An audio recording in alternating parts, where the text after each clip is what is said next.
Hello and welcome to the deepest dive on The Last of Us Part 2, what we at MinnMax here consider the best, most thorough discussion about The Last of Us Part 2 on the internet. I'm Ben Hansen, joined by Jeff Marchiafava. Hey. And Cyril Vasquez. Howdy. Oh, wow. Joel, ladies and gentlemen. And Charles McGregor, developer of Hyperdot. Hello, Charles. Hello. Thank you for being here. We had you on the MinnMax Show podcast a couple weeks ago, and I think it was in that recording you casually mentioned that The Last of Us is your favorite game of all time. Is that correct? Yeah, so I'm always so wary of saying this is my favorite of all time because the next day it'll probably change. Charles, this is the deepest dive on The Last of Us Part 2. Just say yes. Yeah. There he is, ladies and gentlemen. So, yeah. He's a super fan. And so it's nice to have you. It's also nice to have a developer's perspective on this entire journey. Because what this is we are breaking The Last of Us Part 2 up into multiple chunks. Right now, the plan is 4 chunks, 4 discussions that'll be up on this YouTube channel. Thank you for watching it. If you're watching this and you say, my God in heaven, that running time on the YouTube video, what are they doing? And you'd like this in a podcast format, if you support us on Patreon, at patreon.com/MinnMax, 2 ends. At the $5 tier, then you unlock the exclusive podcast feed, which has the podcast versions of all of this, early access to the MinnMax show, audio versions of our interviews, max spoilers, everything like that, commentary tracks, so please check that out. And if you support us at any tier on Patreon, you can submit a comment for an upcoming chunk of the deepest dive on The Last of Us Part 2. Because believe it or not, there's a lot to talk about here. It's so validating to see people on Twitter, I'm trying to remember, Brian Crescente and I think Lucy O'Brien from IGN. I saw them both tweeting about, God, Last of Us Part 2 is a game that I just want to break up into chunks and talk about in the most in-depth, thorough discussion possible. And it's a couple people from the MinnMax community thankfully tagged me and they're like, hey, look, they want to do that thing that you guys are doing. It's yes. It's so validating that somebody is craving that conversation. If you found this content, you probably are craving that conversation as well. So we hope we don't let you down with this discussion. Thank you to everybody that submitted comments over at patreon.com/MinnMax2ends for this discussion, which is going to be covering everything The Last of Us Part 2 up until the end of Seattle Day 1. Basically, when I saw Seattle Day 2 on my screen, I just jumped out. I assume you all are in the same camp, yes? Yep. I finished the short cutscene that was going on, and then... Okay, all right. Because I didn't know if it was going to save it or, if it was going to skip me through that cutscene the next time I started it up or something. But it was only 20 seconds of a cutscene. So. Okay, good to know. So if we included a lot of comments on this thing. If there's more you want to talk about, a great place to talk about it is in the MinnMax Discord, which you get access to if you support us at any tier on Patreon. So you can check that out where there's a channel dedicated to the deepest dive. So pretty thorough discussion happening in there as well. And people are really good about taking spoilers and hiding it and stuff. So it should be a safe place for everybody to talk. Let's see. I'm trying. So Charles, Last of Us Part 1, I guess let's just call it, is... Sure. Your favorite game? Chain. Yeah. Yep. It kind of is. It feels like that, right? I'm trying to just... Well, do they call The Godfather Part 1 now? Oh, when they sell the DVD? I don't think so. Do they, Jeff? I don't think so, no. Okay. But just trying to rank where everybody's at for their love of this series and maybe Naughty Dog. Charles, I'll put you on top. I then am thinking, Jeffem, you're probably second. Correct. Okay. He's the second biggest fan of The Last of Us. Yeah. on planet Earth, yeah. Yep. I'm somewhere, I think, in that third area where I love the production, I love the stories, a lot of Naughty Dog games. I love Crash Bandicoot more than anybody on planet Earth, I'll argue that.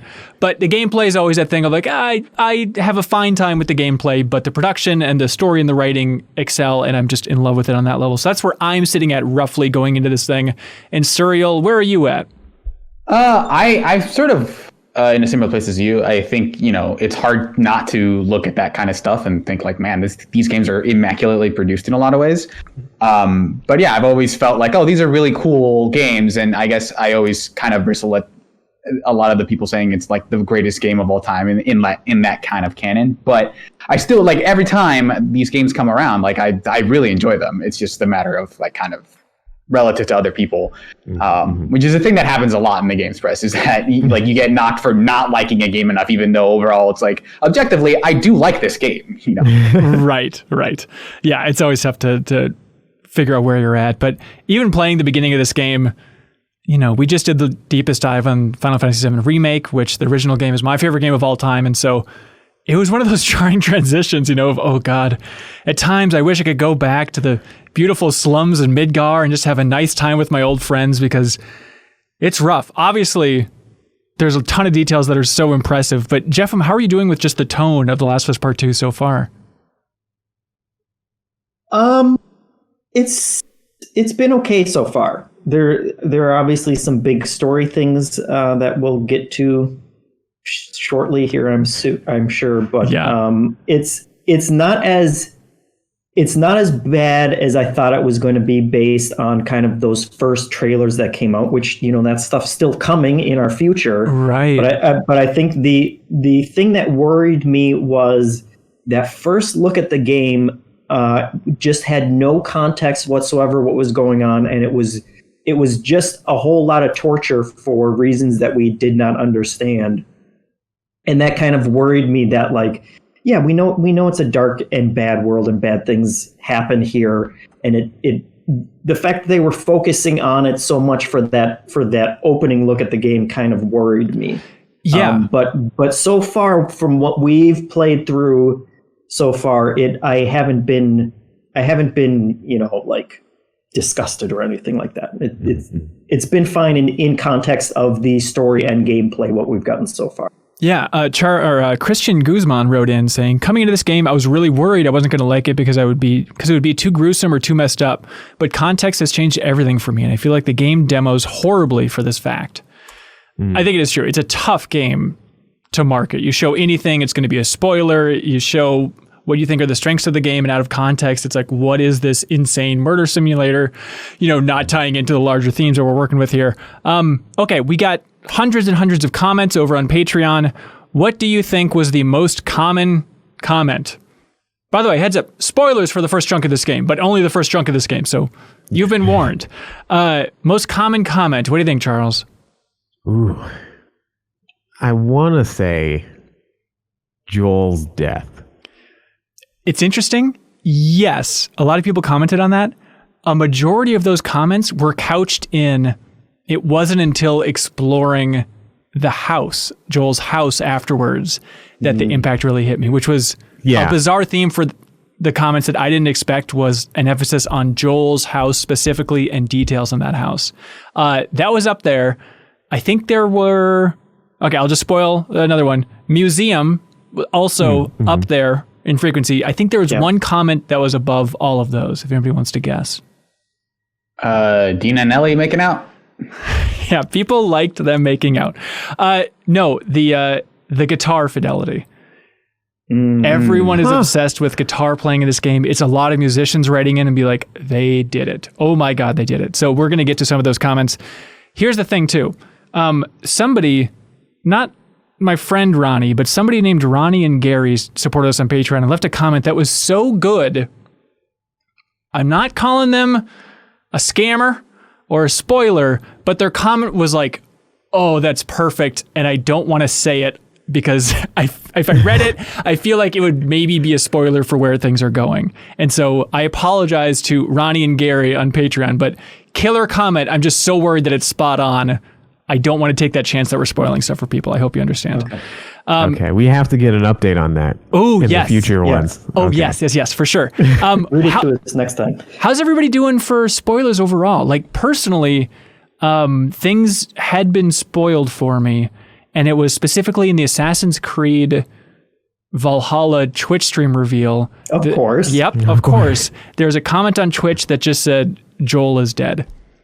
And I saw that, and I was like, God, I bet that's true. True. You didn't interpret it as like a general, like, God is dead, Joel is dead. Well, based on some of these comments, some people think of Joel as a god, so it might be ambiguous. No, he God of War, because it was just like when those leaks had happened, and so I was like, I'm pretty sure that's happening. But I was thankful in a twisted, convoluted way for it happening so early on. And then the other thing that was spoiled for me is, when we had a reaction video on MinnMax's YouTube channel for one of the trailers, I was talking about Ellie's facial expressions and how incredible they were.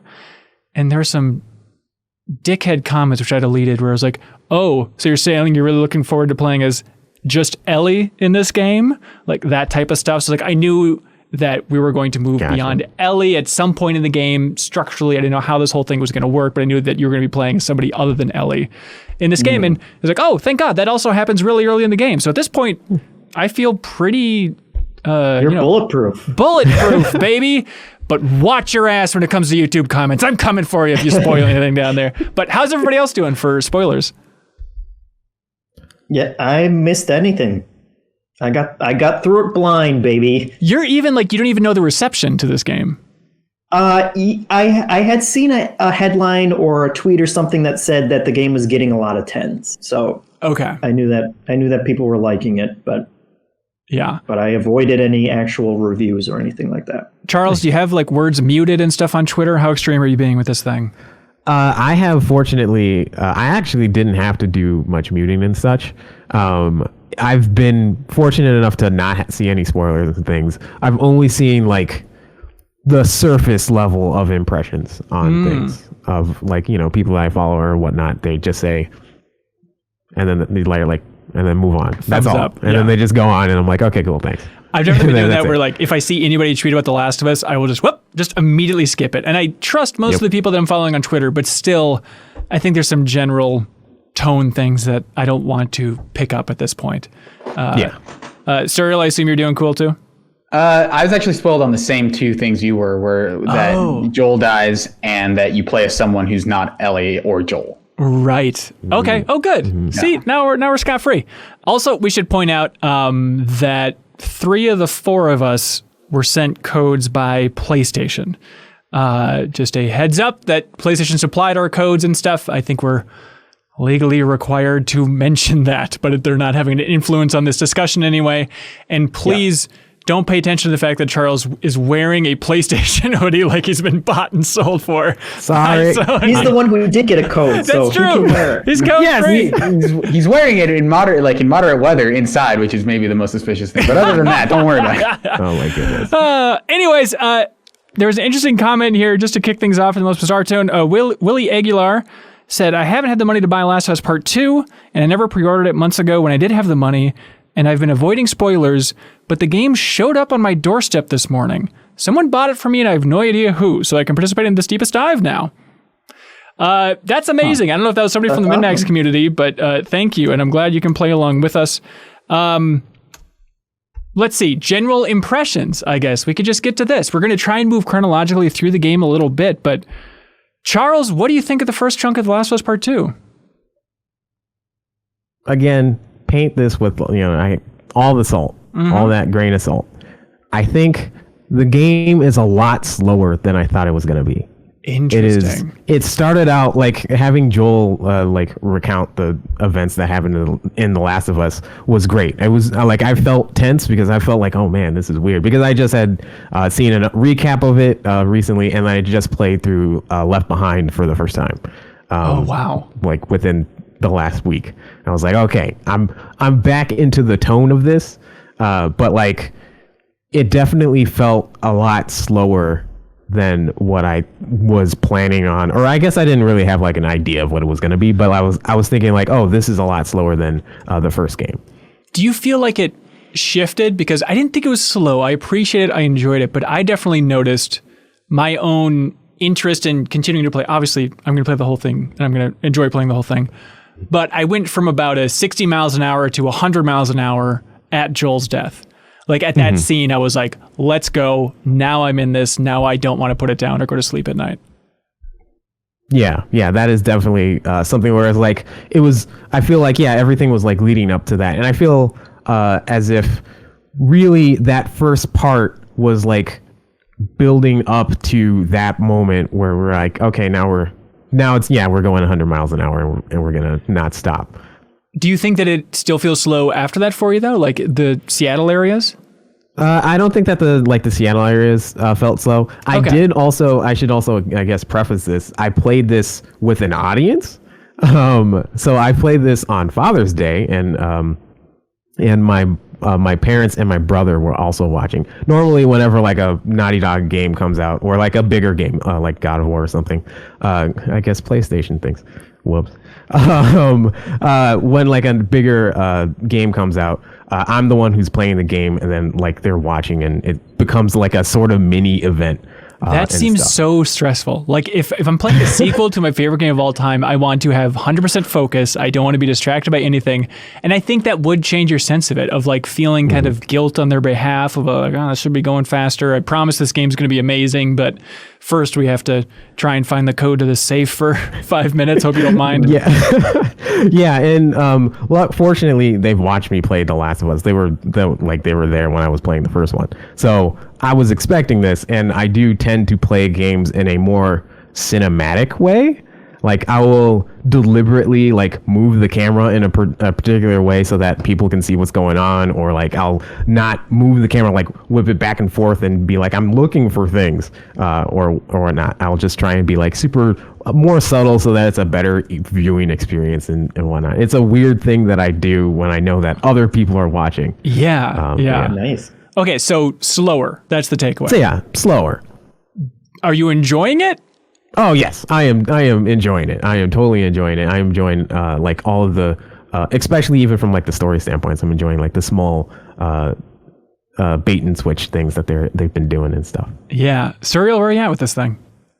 Yeah, I would agree that it's maybe slower, but it's hard to like be faster than the intro of The Last of Us, which was like a whole zombie apocalypse unfolding right before your eyes. Or even like Left Behind's DLC, you know, if you're coming right off that, it's like for a pretty compact experience. Yeah, I actually feel like this game, like that's the other big note, is that it feels like very, it feels like they listened to a lot of feedback about the first game and kind of their general approach.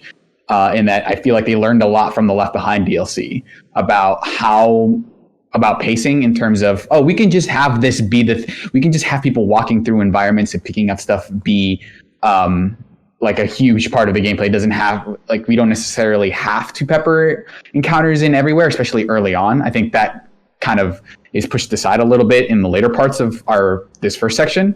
But, you know, like those early hours definitely feel like they don't feel as compelled to like, well, every 5 minutes there's got to be, you know, another thing where you're shooting something or doing something. Like they're very much devoted to, these characters just walking through this area and talking to each other. That can just be the game. Yeah, and it's like they've also doubled down on the confidence of, and they did this in Uncharted 4 as well, and it's tough not to draw a line going back to Gone Home with this, but they're embracing that the exploration of a house can be such a compelling experience. Like in that opening section, you get Joel's house, which is huge, Ellie's little apartment, which is huge, even like Eugene's space. You know, there's so many little spaces, and that is way more compelling than take cover, they're coming in for one more wave, you know?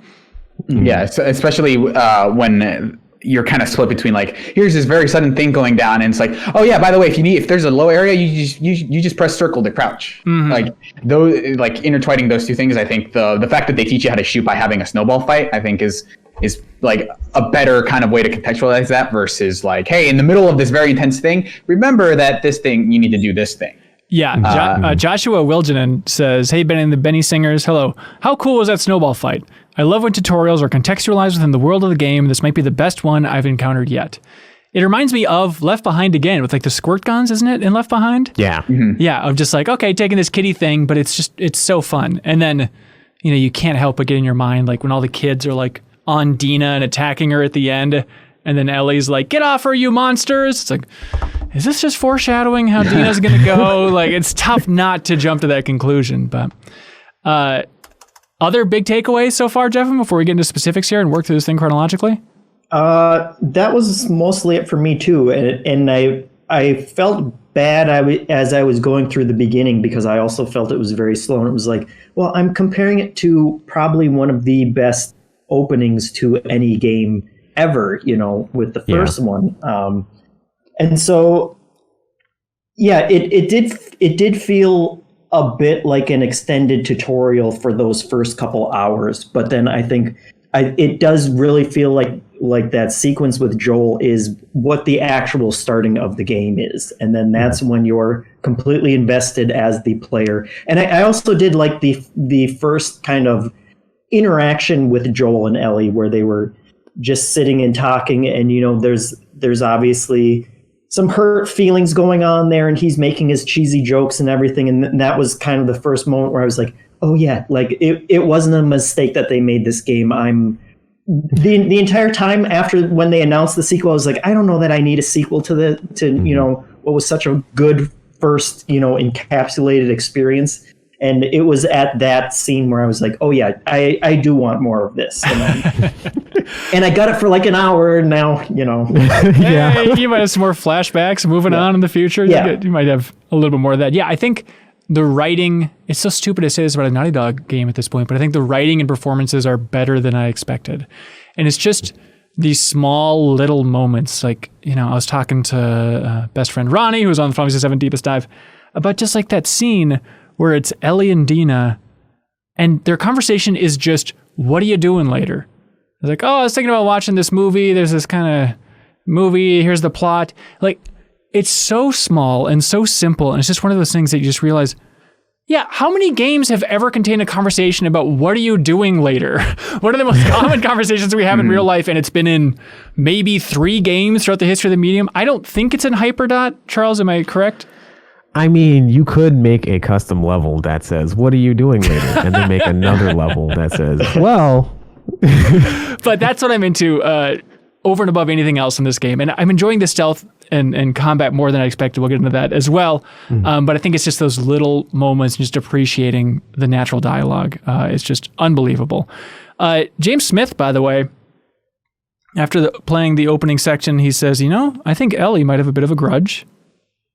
Thank you, Smithy, for your insight. We really appreciate you following on All right. this time. By the way, speaking of grudges, I apologize for saying this was going to be 6 hours, because this chunk was way more than 6 hours. And I'm trying to remember if it was Kyle that said that, or if I got that from somewhere else. But yeah, I haven't tallied it up, but I'm probably somewhere in that 10, a little over 10 range. I don't know where everybody else is at. I checked specifically when I saved it the last time, and I was at 14 and a half. Wow. Oh, wow. Does that include you falling asleep 4 times on the couch? No falling asleep yet. Hey, way to go, Naughty Dog. Keeping them awake. Hunter S. Sachs. I need to say that name right. He says, hello, my friends. A lot to chew on in this game. I could talk about the museum or Joel's fate, but this is a deepest dive, and I want to talk about the fine points. As the game starts, you ride over the hill with Tommy as Joel, and I literally out loud exclaimed, "Holy S!" This is a technical marvel on no other level. Lighting, motion capture, animation. As an audiophile too, with nice headphones, the sound design is just incredible. But I hate the long jump. I've been having some tough times with the long jump too. I've missed a couple jumps from I think I should be able to make that. So I hear you, Hunter S. Sachs. Yeah, people are in love with that opening, being on the horse, seeing the hill overall. Oscar S. here says, in the part where Ellie and Dina walk from the... Oh, they're talking about the lighting in general, saying the way the sun bounces off the snow and the way it shines through the windows to cast long shadows that frame the window perfectly captures something I didn't realize I had such nostalgia for. It completely baffles me how the production quality of this game can be so beyond anything else I've seen on pretty much 7-year-old hardware. Zion Gonzalez says, it feels like I'm not even playing a game at all. The environments and animations are just absurd. Jesse James writes in and says, this is the most real game I feel like I've ever played, and it's the little things that get it for me. The way Ellie casually bit at her fingernails while trying to think, or when she brushed her hair out of the way when getting a closer look at something, neither of which were in a cutscene, or finding out that the rope has full collision physics if you accidentally run through it, pulling it all the way back over the fence. The game just feels too real, and I feel like I'm playing a next-gen game right now.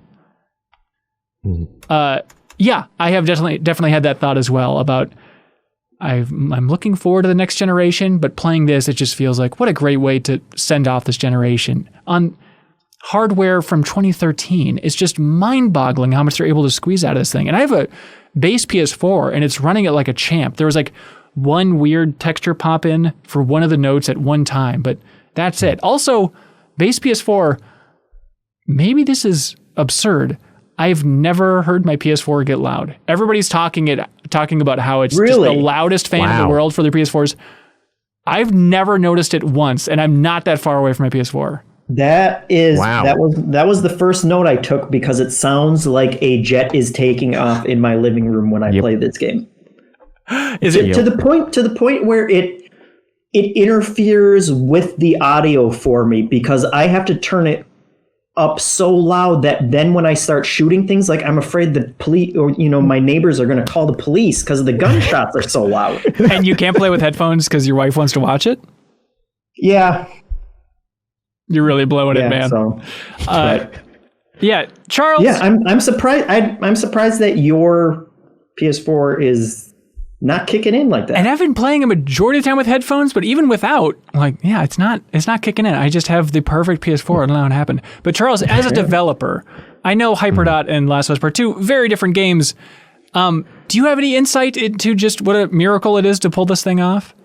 Yeah, it's funny that both The Last of Us and then The Last of Us Part 2 came out as the swan song or one of the swan songs of the generation, because the first Last of Us, I was like, oh man, this looks amazing. And then the PS4 came out and then they did the remaster. I'm like, this still looks amazing. It already looks like a PS4 game on I guess at that time when it was 6-year-old hardware, something like that, around there. And then it's doing it again with 7-year-old hardware. It's just phenomenal. I also do want to say the sound design in this game is just so good. Upgrading a weapon and seeing Ellie actually go and fiddle around. Oh, and, she's so fast and so good with those guns. That's so fun to see. Yeah, it's so fun. And then but hearing it and hearing all the clicks and clacks, it's just it felt so satisfying where I was like, okay, I need to upgrade some more weapons. Yeah. just to hear that. My favorite detail is sound design, and it has to be intentional, but it's so smart. This entire section, both on your Abby and Ellie, working through the woods, they play with click sounds so much. They have a woodpecker in the background that sounds like a clicker. They have trees groaning in ways that sound like clickers. Even just small things like when Ellie's getting on her horse, she'll make the click sound. It's they know what people are expecting and that they're probably more tense than they should be during this section by and large. And they're just toying with us. And it's so fun to hear.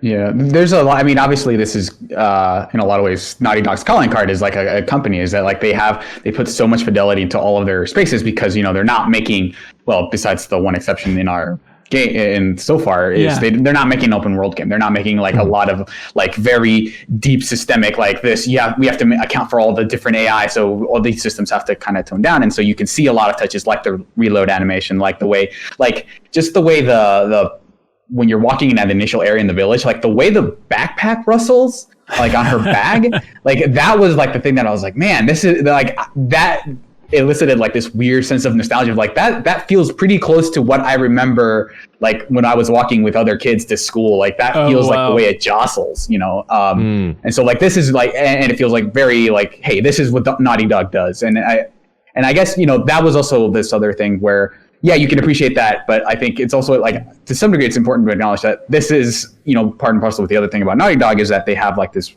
intense crunch culture, and so I think it's kind of important that we do at least mention that, and that there have been a lot of stories. Jason Schreier has reported about how intense these productions can be. Animators working ridiculous hours, but so there's whenever I see that huge hill, which looks impressive and massive and this outstanding achievement in terms of tech, it's hard not to also think about how many people kind of had to waste their weekends, or not waste, but use up all of their weekend time to build something like this. And it's still it's impressive, but it's also you have to start thinking about that kind of stuff. How much personal capital did it burn in their lives just to get this thing out the door? It's just a monumental task. I mean, you're absolutely right. It's worth acknowledging that a lot of blood, sweat, and tears went into the making of this thing. Hopefully Naughty Dog can get better and better about relaxing that culture a little bit. But it's that tough thing where I remember interviewing Alex, who was the head of a company called Logan, and they made the opening cutscenes or flipping through the channels for Metal Gear Solid 4. And he had some line where I was talking about just how much did you crunch to make that? How much overtime to produce those videos, which were so awesome and so silly? And he's like, oh yeah, we busted our ass. It was absurd the amount of time and weekends that we put in that thing just to make it happen. But he's like, everything great around us in any medium, people are going to have to kill themselves to make it.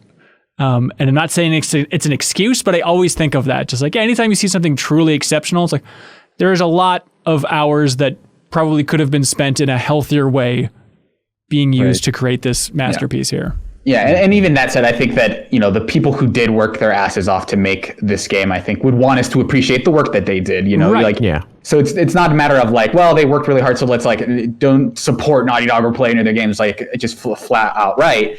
But I think it's important to acknowledge that with kind of like the awestruck nature of a lot of the scenes in this game, which I definitely had, we should also acknowledge that kind of the work that goes into it. And this is like the kind of like the poster boy for like, this is what the game development at this largest scale can accomplish, but there's also, a cost. Right. Yeah. Juan Cabrera says, I honestly did not think I'd play as Joel at any point in this game, since quote unquote Dr. Uckman, 2 N's, himself said that this was Ellie's story. So can you imagine how excited I was being a huge fan of the first game? One thing that stood out to me in the beginning is that though it was in the beginning was Tommy's reaction and then Joel's conviction in his decision to save Ellie. That actually did a great job at setting the tone for me in this game, that those who survived this long have done so by questionable means.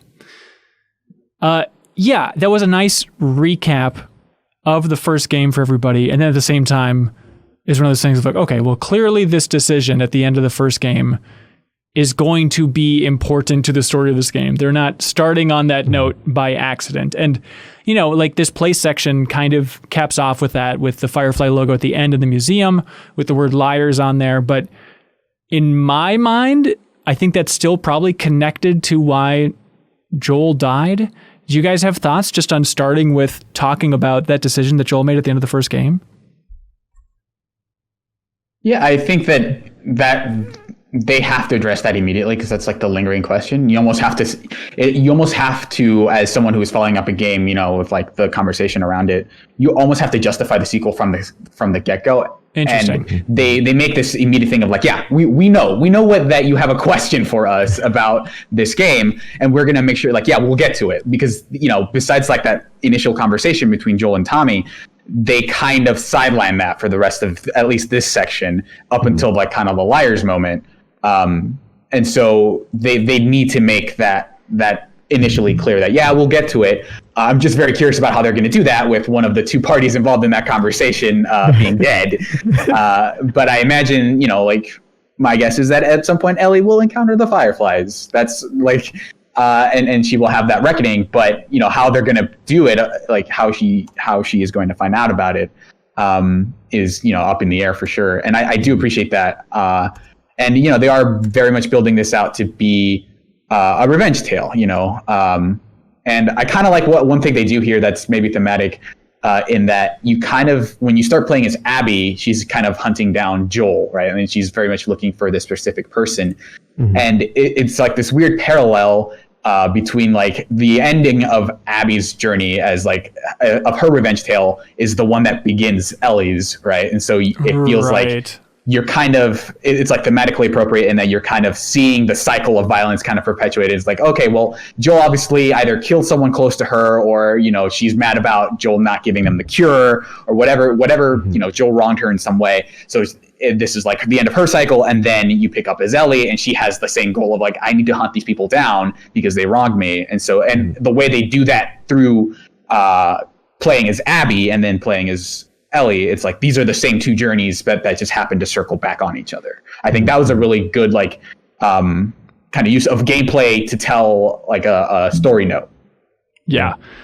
Mark Poli says the opening conversation between Joel and Ellie was the most impressive thing I've ever seen in a video game. The weight of history between the two characters really shone through. The small movements where the characters were looking. This was an incredible feat of subtle animation. Best work of art in history? ? I don't know if I'd go that far, but it is amazing. It's so rare in video games to see a performance from two characters where they're uncomfortable. A lot of video game cutscenes are uncomfortable, just because normally they're not, showing any humanity. But it's so weird to be like, oh, these two iconic video game characters, seen them together again, here we go. And it's just this kind of general awkward tone overall. Simon is very smart here. He says, it was hard seeing Joel struggle to find his place in this new life, and more specifically in Ellie's life? What's his role now that he's not a protector anymore? It's like this old stoic man desperately wants to step up and be her father, but he's not. He's so scared to overstep boundaries in this new life, but at the same time so scared of communicating his emotional needs. I think you summed it up perfectly there, Simon. Why did you all think things were so uncomfortable in that opening scene? I think it's because you kind of expect them to be a little more closely bonded at this point. And so you're kind of reminded that their whole situation was kind of, they were foisted, like these two characters were foisted upon each other. And as much as, the rest of the game kind of shows that Ellie does care about Joel, that their actual like the way they actually talk to each other is still kind of, whether it's because of, Joel's lie or their kind of general chemistry as two people, I think isn't like he's like my father figure, but not everyone's super cool with their dad. So I think but if you think of, the way they were interacting with each other in Wyoming at the museum at the end of this section, I mean, that's still after all that. So clearly between that and this time, maybe it's just that Ellie has grown so much, has developed a closer group of friends. And so Joel just does feel like this awkward thing of, well, we got a old connection, but then they're just not able to connect as friends or the father-daughter relationship now in this new era. Yeah. And I wondered where it took place in relation to the end of the last game. If it was closer to that, where it seemed like Ellie still knew that Joel wasn't telling her the whole story. And so I kind of got it as a continuation of that, of there's still this thing between them, and she's not over that yet. And she's kind of holding it against him, and he feels kind of apologetic for it and is trying to kind of mend those fences. Mm-hmm. Right. I was surprised that scene opened up with Joel giving Ellie a jump scare. He like kicked her chair. I was like, are you out of your mind? After everything you've gone through in this game, you're going to test fate by being like, ah! Like, that seems like the worst thing to do in this universe. To be fair, what kind of infected kind of jostles a chair? That's not how they approach. Oh, the chair shaker. It's a new evolution. It's type 4. It's really it's the hardest enemy in the game. Oh my God. Rich McLaughlin says, Pearl Jam is my absolute favorite band. So when Joel played the song Future Days on guitar for Ellie, I lost it.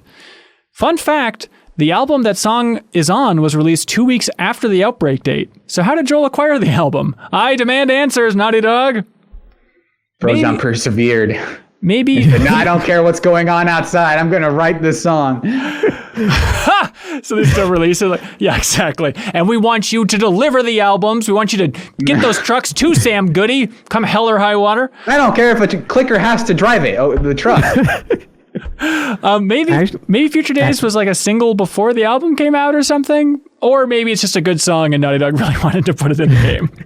That actually brings up something that I noticed that I might be misconstruing. I think that they kind of like jumped the Outbreak forward a little bit, like retconned it a little, because there's the way that I could figure that out is that like there's a lot more like later model cars in that are just scattered around. I'm like, oh, that looks like a 2016 thing. Or like something that is newer. They hit 2013 so much throughout this section. But, But I mean, unless you're like a huge car junkie and you actually know. Oh, no. No, it just looks as if these are like 2016 models. Like there's like some like, oh, is that like a Ford Focus 2016 model or whatever? It looks like that. And then I don't remember seeing as many thin flat screen panel things in people's homes in 2013. I think that was in 2013. I think that was a little bit later. That could be, but these people are playing a lot of PS3 games and they want it to look as good as possible, so they need to have the nicest TV. Brian Paradis says, I've seen 3 launch PS3s in the game so far, including the one in Ellie's place. Are we to believe that launch PS3s are still working in the year 2037? Also, did the government issue copies of Naughty Dog's games in the early days of the Outbreak, or what's going on here? Yes, they did. Yes, they did.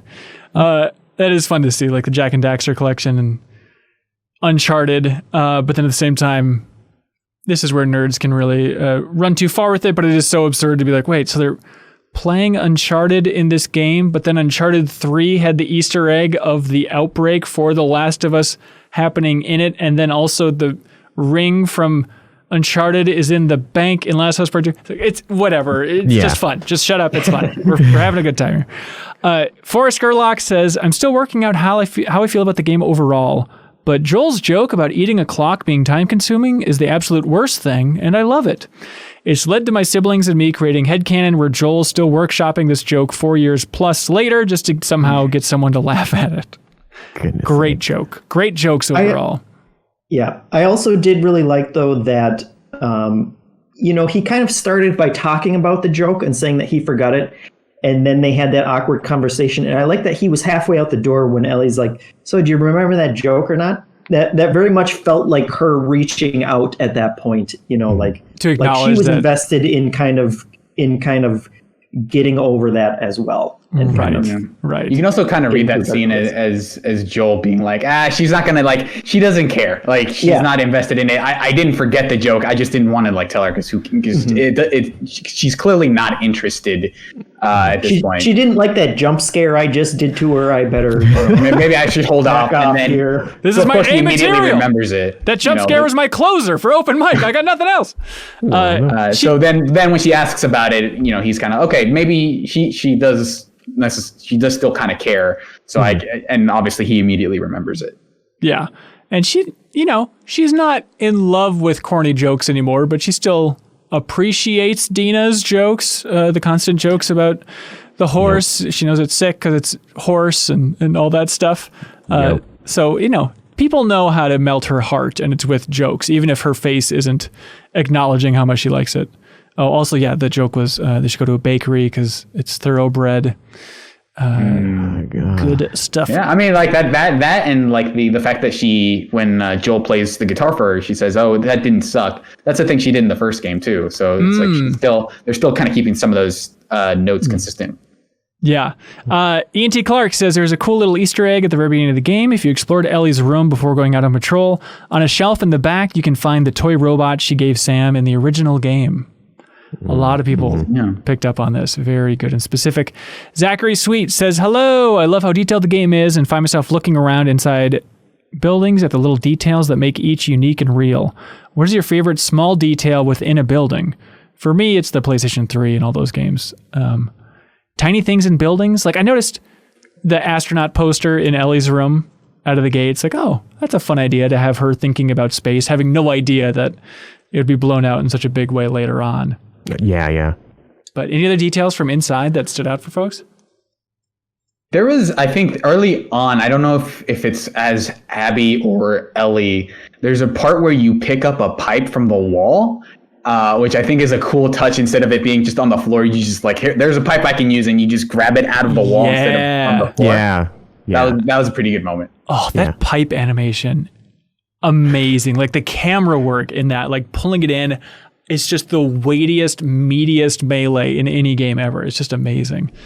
Peter Fontana has a detail that he loved. He said, what mostly caught my eye was that what looks to be a DVD case for an anime/cartoon called Brave Limit in Ellie's house. It could be a reference to multiple things, but the character designs on it make it look like an especially Naruto-like reference.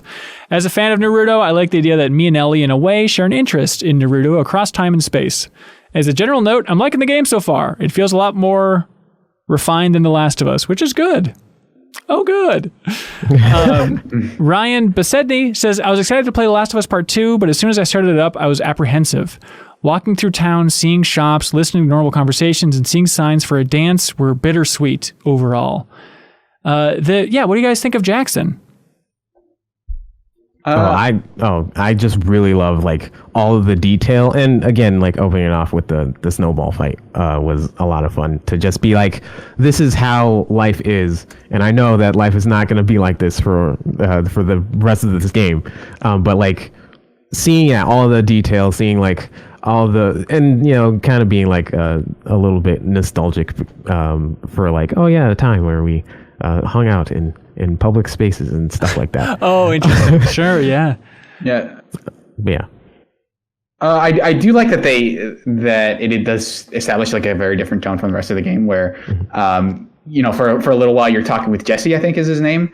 And it feels like she is integrated into this village pretty well by like, having this interpersonal drama of like, oh, this guy Seth punched me and now he's a racist or a bigot. He's going to make me a sandwich to apologize. And like, you are caught up like mid drama of like all these different interactions between people in the village, which I think does a lot to actually like let you know that like, Ellie, they're not just like here as a video game location. It's just Ellie and Joel are both invested in this community at this point. I was so struck by that when it picks up and the first things they're talking about is the kiss. And it's like, wait, we saw that at E3 years ago. Did I miss something? Did they take it out of the game? Yeah. That's totally what I was like, did I accidentally skip a cutscene here? Which is a cool feeling for a game to be that bold structurally. But then, and again, I don't know anything, but then I just had this fear in the pit of my stomach, like, oh God, that means they're going to go back and show that scene at some point. And what better time would they have to do that other than right after Dina's death?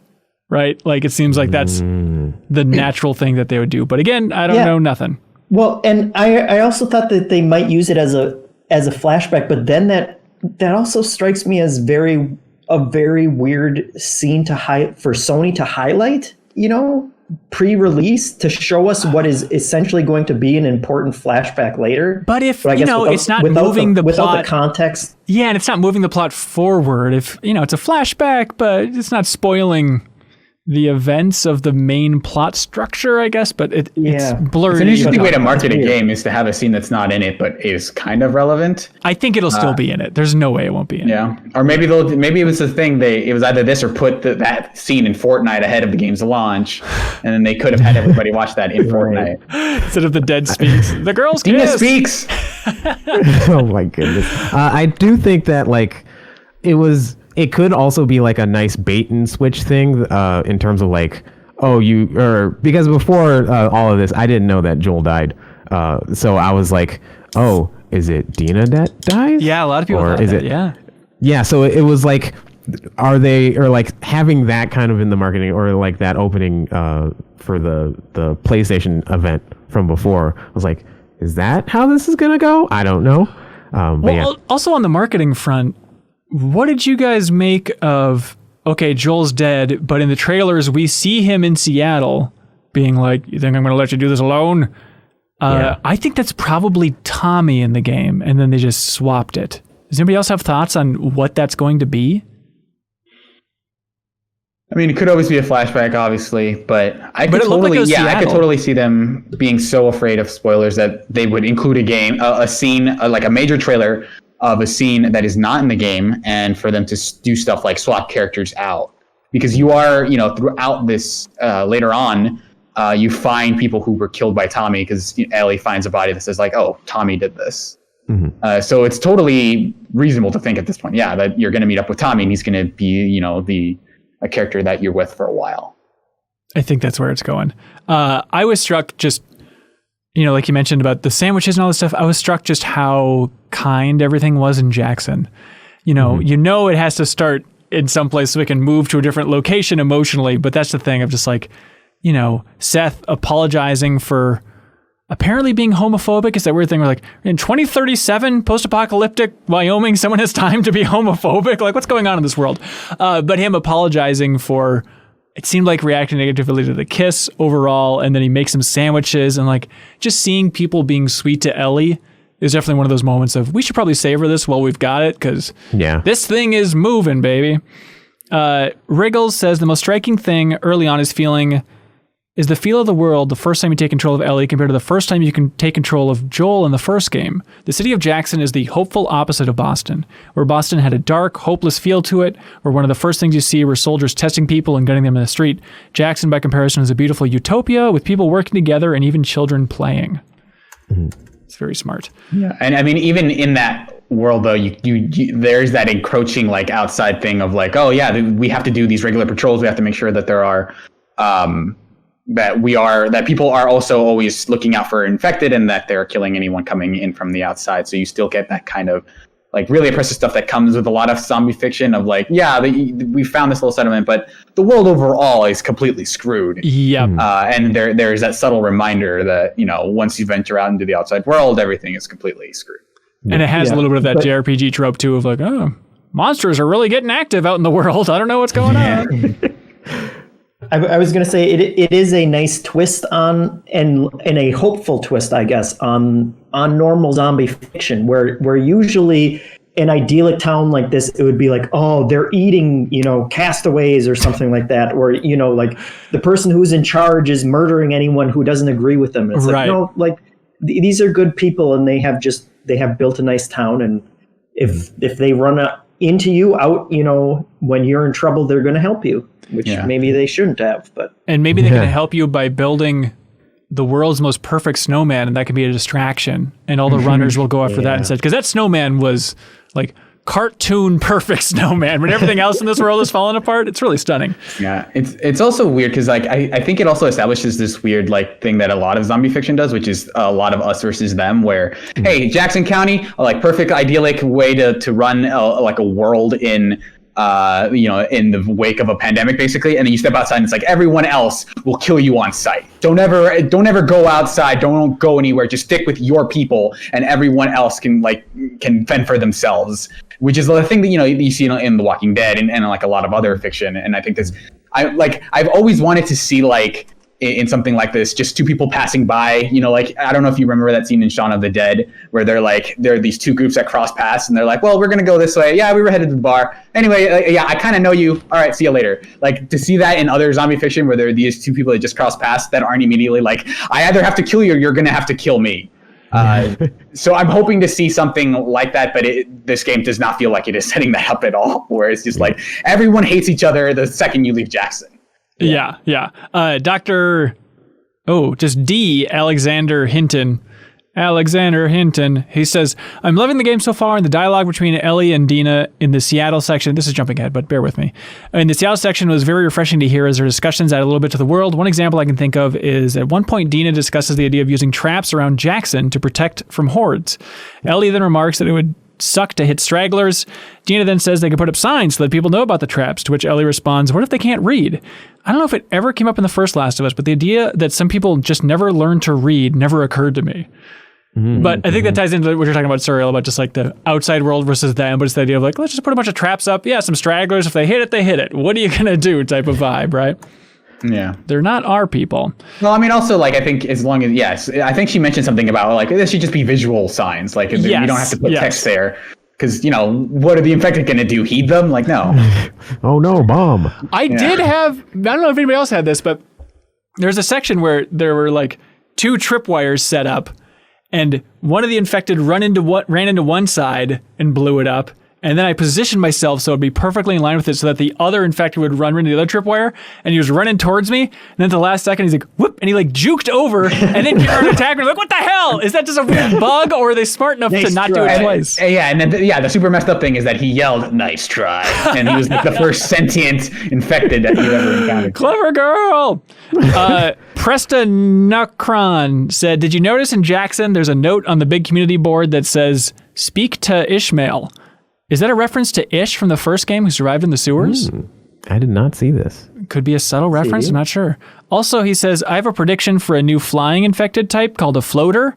And there's going to be a sequence where Ellie and Dina try to escape on a bicycle. And Ellie says, they fly now. And Dina replies, they fly now. Then you can press L3 and have Joel's ghost wink at the camera. I can't believe they included that bit in that trailer. In the launch trailer, they had that sequence. So they really stepped on that as well. Very confusing. Yep. The other early spoiler that I found was when I found out that Ellie was a Palpatine, which is really weird. Oh my God, no! Danielle Van Pelt says, petting the doggo as you walk to the bar in the morning was a highlight of mine. Hi, old timer. Cutest Ellie voice you'll probably hear throughout the entire game. I feel like my favorite Ellie voice was when she finds the dinosaur in the museum. Yes. And she said, oh, that's a big boy. Big boy. That's so good. Yeah, there's a lot of amazing subtle moments in the game, but yeah, that performance of, oh, that's a big boy is up there. Also, I like that after you pet that dog, it is like laser locked on you. If you're walking around the streets, and there's other people in the streets too, like that dog is just like following you wherever you go, like the Mona Lisa. Also, this is probably just from my love of Jurassic Park, which we can probably get to later, but I don't think there's anything more satisfying than in fiction, the sound of a big gate opening. So when like Dina and Ellie go on that patrol and they open that big gate, the best. Just the best concept are sounds of big gates opening. Anyways, Harrison Cook writes in and says, I started this game anti-Dina. Anyone outside of the rip-rolling gang of Ellie, Joel, and Tommy was unnecessary. But again and again and again, Naughty Dog's polish makes me care. Every quip has the corners of the mouth turned for the slightest smile. Every silent kill has a strained face that looks like a mix between a cry and a scream. I've made fun of facial capture in the past. I can't say I've noticed it before, but this is insane. I feel like it helps me empathize with a character instantaneously. I've invested in this game far quicker than the last one, and I think this stellar attention to detail has something to do with it. It's interesting that he says he's anti-Dina in the beginning. How's everybody else doing on Dina as a character overall at this point? Dina is like one of my favorite parts of this game. I love her. What about her? Well, for one, I think that I like seeing established couples in games. Like more so than like, hey, I'm you can date anybody, like the kind of RPG kind of progression thing. So I like that they're having that the two characters that you are bonding with in this thing are a couple, because you don't really get to see that a whole lot, because it's always from the idea of like either these two people meet and you kind of see the blossoming of their relationship, or they're like, they have like some familial thing. But in this game, I do like that there are times when it's like, okay, we need to figure out what this is. Okay, we need to go here, and then here. And then sometimes they're just kind of flirting with each other, which I think is it's a good way. It's a good riff on the like, hey, let's have two people go through this entire journey together. And it makes sense that like, hey, this is a good way to explore a couple's relationship. Yeah. And it had me craving to see more of that journey from Wyoming to Seattle. And like, there's a little bit in the book, but it's like, it's fun to see them more established, but it's like, oh, you missed that midsection. I think that'd be really fun to see, because that's a crazy journey they had to go on to get there to begin with. But it's fun to see them at this more evolved state of the relationship, just for those little moments where it's not even flirting, but just like Dina will help Ellie with a gate or something simple, and then Ellie just says, good job, babe. Just those super quick, casual things are just incredible in this game. It reminded me a lot of Bayek and Aya from Assassin's Creed Origin. Oh, okay. Because like theirs is a little bit more like kind of a pulpy relationship where she kind of comes in every once in a while and they just kind of have their thing and then she leaves. But it reminded me of like, a good couple can set up like my investment in a game really well. Yeah. How's everybody else feeling about Dina? I'm liking her. Sometimes there's that dissonance of, well, yeah, you're being awfully jokey after having just killed like 10 human beings. About a minute and a half ago. Yeah. Yeah. But, what are you going to do? I mean, that's just where you have to be if you want to survive in this world at this point, I guess. Yeah. Yeah. But otherwise, I like their relationship. The twist right before this section ended was a weird place to go with it. But what do you mean? I mean, I see. That's right.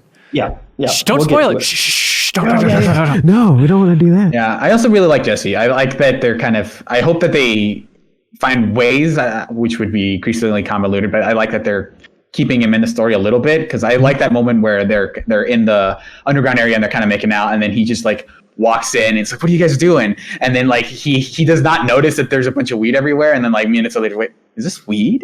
Right. Like, I think Jesse's been a really strong character, but I don't think we'll see too much of him at this point. I mean, unless it's going to be, again, just jumping to the far future. Is it going to be one of those games that end where Ellie also dies, and then you see like Jesse and Dina like raising the baby? Is that the way we'll see Jesse again outside of a flashback, as like some sort of ending compilation or something? Like some like epilogue or something like that. I don't know. Maybe that's too much of a stretch.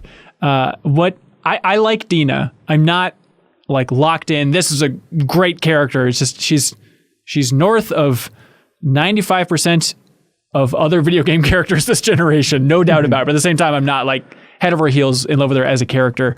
But I do love that she named her horse Japan. That's such a fun name for a horse. I love that. Also, that's a reference to Ghost of Tsushima. Oh, that's right. Yeah, of course. Makes sense. Yeah. Okay. But I like them just joking around about how they're going to die.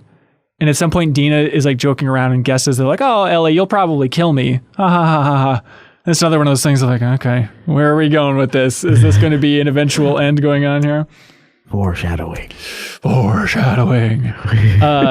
But yes, just a cute dialogue between those two on that patrol or even later in Seattle. Just little moments, like saying, I like you. And then Ellie's like, I want it in writing. Just like cute little flirty things, like you were saying, Cyril, I think. Or like early on where they're kind of talking about like how Joel has seen movies before everything went to and they're talking about like, hey, he watched this movie and they kind of talk about like, well, I don't really like movies like that, but I guess I'll watch one with you, like those kinds of conversations that I feel like if there's a gaming version of the Bechdel test, it's like, does this conversation either explain a mechanic or have immediate relevance to where you're supposed to go? I think would be like the two video game things. Like how diverse is the writing in this game? Yeah, that's funny. That movie conversation, it's so smart because I was thinking that exact thing about 5 minutes before that. Just as I was playing, I was thinking, what is the state of movie making in the Last of Us universe? Then, here, lo and behold, they're going to have a conversation about it. We're there also wondering if anybody's making these things. And it's like, yeah, I'd imagine. Also, nobody wrote in about it, but I really like that bit too, where they get lost in the snowstorm and separated, and they're both like panicked trying to find each other again. I thought that was really nice. Yeah, that was actually it was really cool because it didn't naturally happen. It did slow down your movement right before it happened.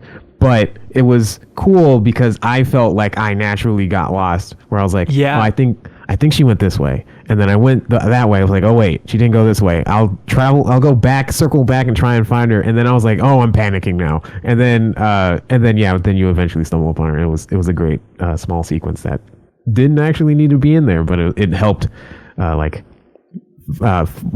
that like, oh man, there's tension. Yeah, that's in this game. Giovanni, go ahead.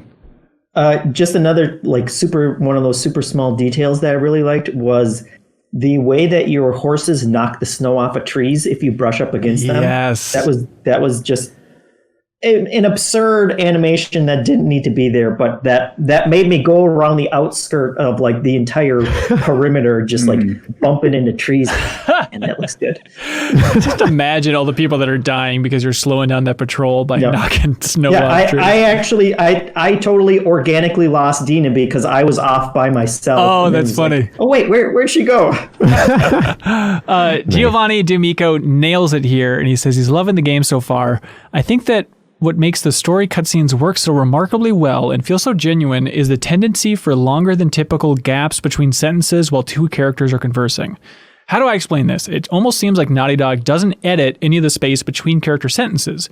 So we see in real time all of the thinking of what to say next and processing what I'm hearing and sighing and shuffling uncomfortably and breathing that comes in natural dialogue. It's what I've really noticed. The dialogue isn't rushed, it breathes. So it seems way more real than movie or TV or other game dialogue because it follows the normal cadence.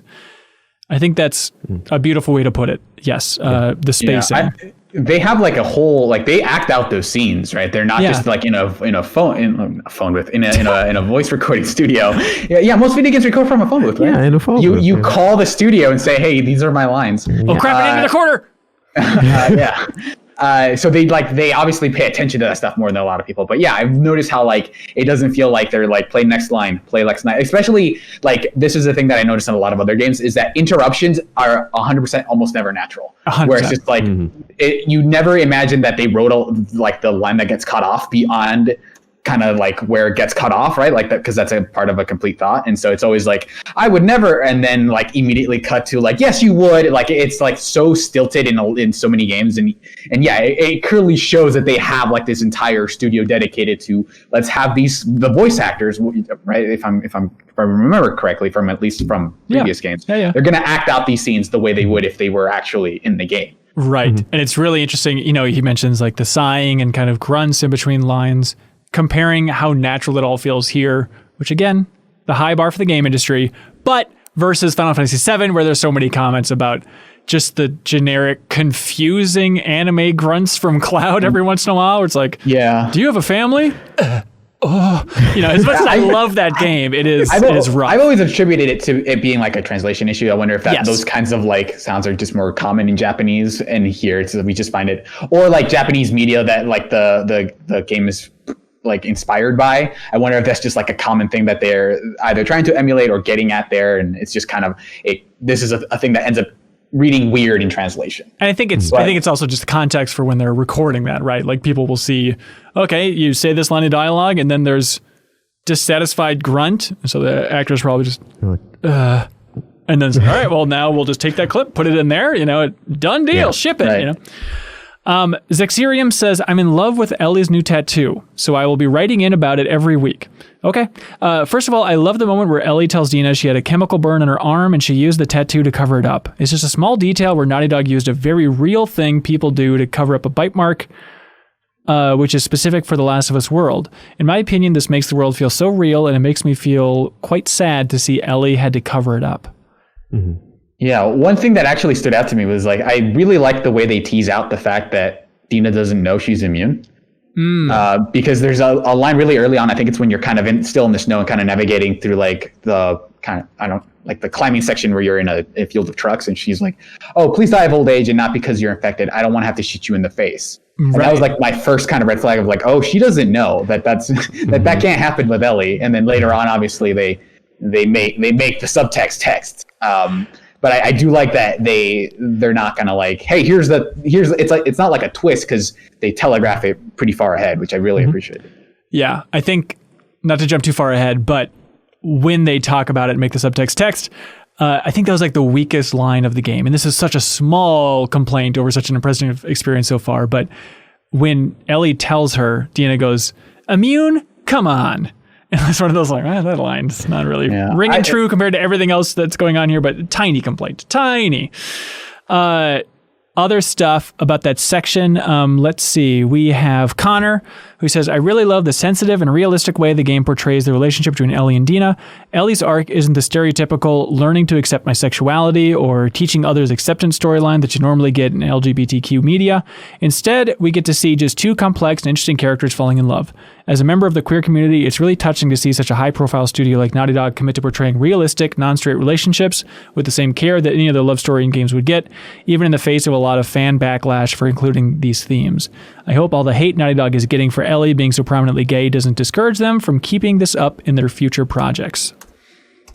I guess it's hard to know, but like, what does it mean to be so like predominantly gay? It just feels like that's who she is, right? They're not like, she's not waving the pride flag around as she's walking through every part of the game, right? It's just like this is what a gay person's life is like to some extent, where she's talking to other girls about girls, and like this is how it would happen. It's just a matter of like, how comfortable are you with that? Yes, and I wonder if what Connor's getting at with even like considering the first game, not the DLC, where it's like Ellie's gay, but it's just never acknowledged or hinted at, I think, whereas this game is like trying to point you towards like, yeah, clearly this is a part of her character. And they have like a good outlet here, because it's, like, who Ellie is. She already sort of had any arc she would have had, she kind of already had in Left Behind. Like that's the reveal there, right? So so they have that advantage, and it's like, yeah, she's our main character. Of course, we're not going to make the whole, like, Ellie's note as a character is not she is gay. It is like she is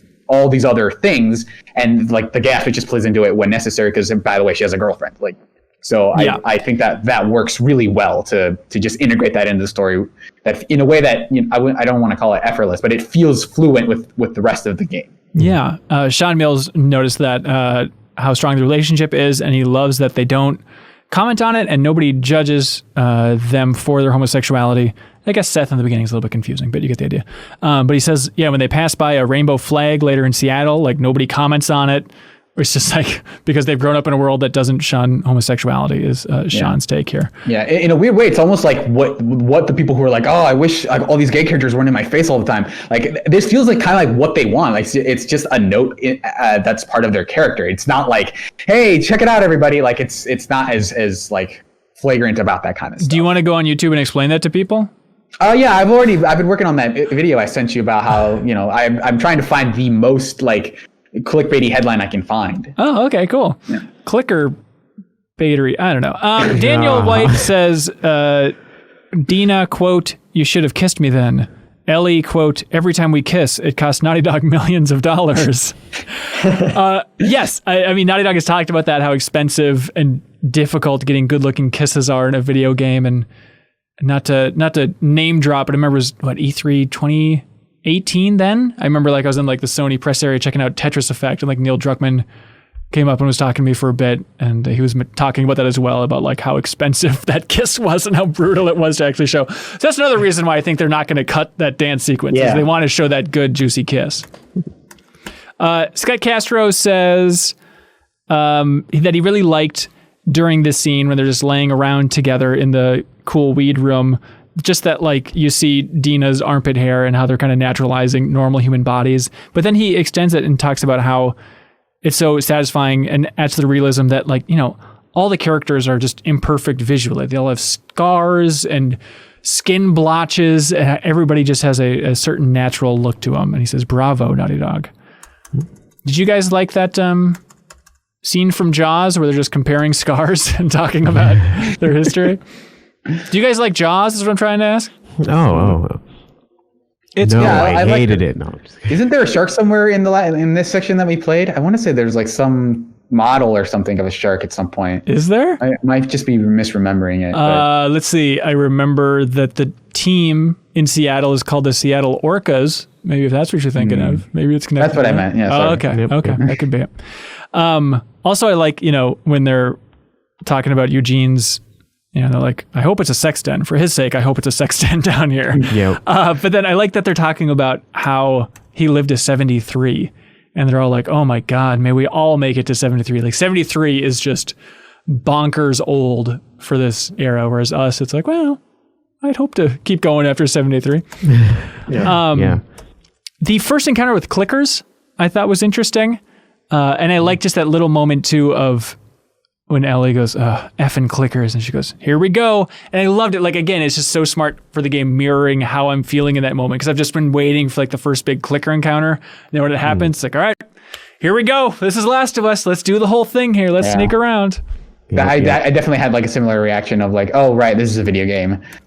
Which I don't know, I kind of have my reservations about this game as a game. It just, but it felt when you have this much depth in terms of this story and characters, it feels okay, now you need to solve this little puzzle about the little clickers wandering out. It feels because I'm so much more engrossed in what's happening with the character notes and kind of these threads, it feels anytime they introduce gameplay, I'm just kind of yeah, this feels a little bit hokey in that I've done this before and it's a video game thing. Even if I don't think it's terrible, but it's one of those things where it feels I'm reading a book and then suddenly okay, now do this algebra equation. It feels really sudden in this way that I'm not I'm finding it hard to describe. But just to light the YouTube comments on fire, would you prefer Last of Us Part 2 that is a walking simulator? I don't know. That's the thing is I don't know, because I think I do sort of enjoy the feeling of progress, the way this game kind of feels like a book, in that sometimes you read 50 pages of a book and you're not bragging about it, but you're yeah, I read 50 pages of that book today. That feels pretty good. Whereas I made it from here to I managed to make the walk, even though it was just kind of presses of X or whatever to climb this area. So it was I feel somewhat a little bit of satisfaction in the fact that I've made it to this part of the game. Yeah. Right. So it kind of feels it's a lot of the game, it wants it to be a page turner in a way of okay, you're just making progress and it feels good, right? But I don't know how that should be, but the stealth gameplay overall, I'm not super crazy about. Really? Why is that? It just feels you have, it feels even simplified from the first one, because I think even the upgrade tree is linear. Because I looked at my upgrades and it was there's 2 trees right now. I think you unlock a third by the time I got to the end.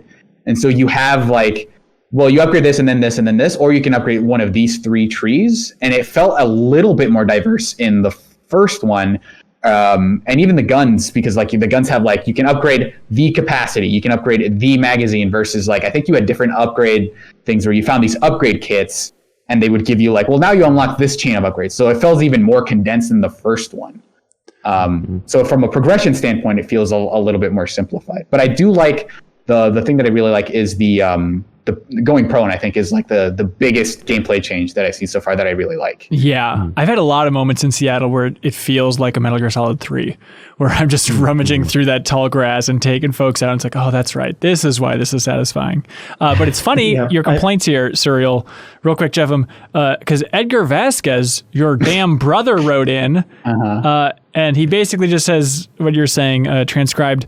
He says, what do you think about the new pills upgrade system? I feel like I found more pills in this early part of the game than in most of the first Last of Us. I like the new trees, but I don't like that they hide them. There's some upgrades I'm not interested in, so I just end up saving my pills till the new tree appears and hope it's good, like the stealth tree, having the quick silent kill at the end. I'd rather see all the upgrades and choose what I want to spend my pills on.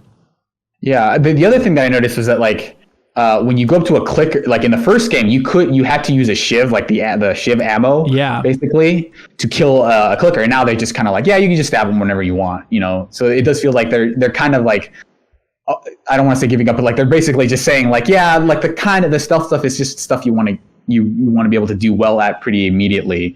So it feels even less like a survival game than the first one. But I'm enjoying it more than the other one because of all that streamlining. So maybe it is better to have that stuff be simplified, because I feel like I'm breezing past this game in a way that I wasn't even in the first one. And I'm playing it on normal. I don't know where you guys are playing. I'm playing it on normal too, and I found it to be a lot easier than I was expecting, including my inventory is almost always at max, which is bizarre in this type of game, even on normal. Yeah, I'm to the point where I'm maxed out on all the items and then maxed out on all of the crafting stuff that you make the items out of, and so and ammo most of the time too, because you can shiv everyone when you get behind them, and so that has felt a little weird, especially in the last hour that we played or so, where it's I don't really have to be looking as hard for all these items and stuff, because unless it's one of those little superhero cards, I don't need it at this point. Yeah, there was a point where I used the med kit to refill a sixth of my health, because I had I'm full on everything. I have there are these two supplies that I can I may as well, right? So maybe a lot of that could be fixed by playing on a higher difficulty, but I don't love the game enough to try to make it more challenging, which is a weird kind of catch-22. Well, I don't know. Steve Bamdad wrote in Serial, and he says, plenty has been said about the story, but I absolutely love the gameplay. I'm not usually one for get good games or hard difficulties, but I was convinced by a friend to play on hard mode, and I'm absolutely loving it. It can be frustrating to drip feed tiny amounts of supplies and ammo, but it turns the enemy encounters into insanely tense experiences where you have to improvise, run, dodge, craft on the fly, and just barely squeeze through. Gotta admit, my heart was pounding after some moments. I dig the story too, despite all the complaints online. Oh, good, Steve. And then Joseph Stanichar says, I'm really worried about the difficulty. Call me a big baby. This is a former Game Informer intern, by the way. He says, call me a big baby, but The Last of Us kicked my butt by the end, to the point where it kind of stopped being fun. With dogs and Sarah fights surely coming up, plus plenty of gore and misery, are you worried the game will become too suffocating to enjoy?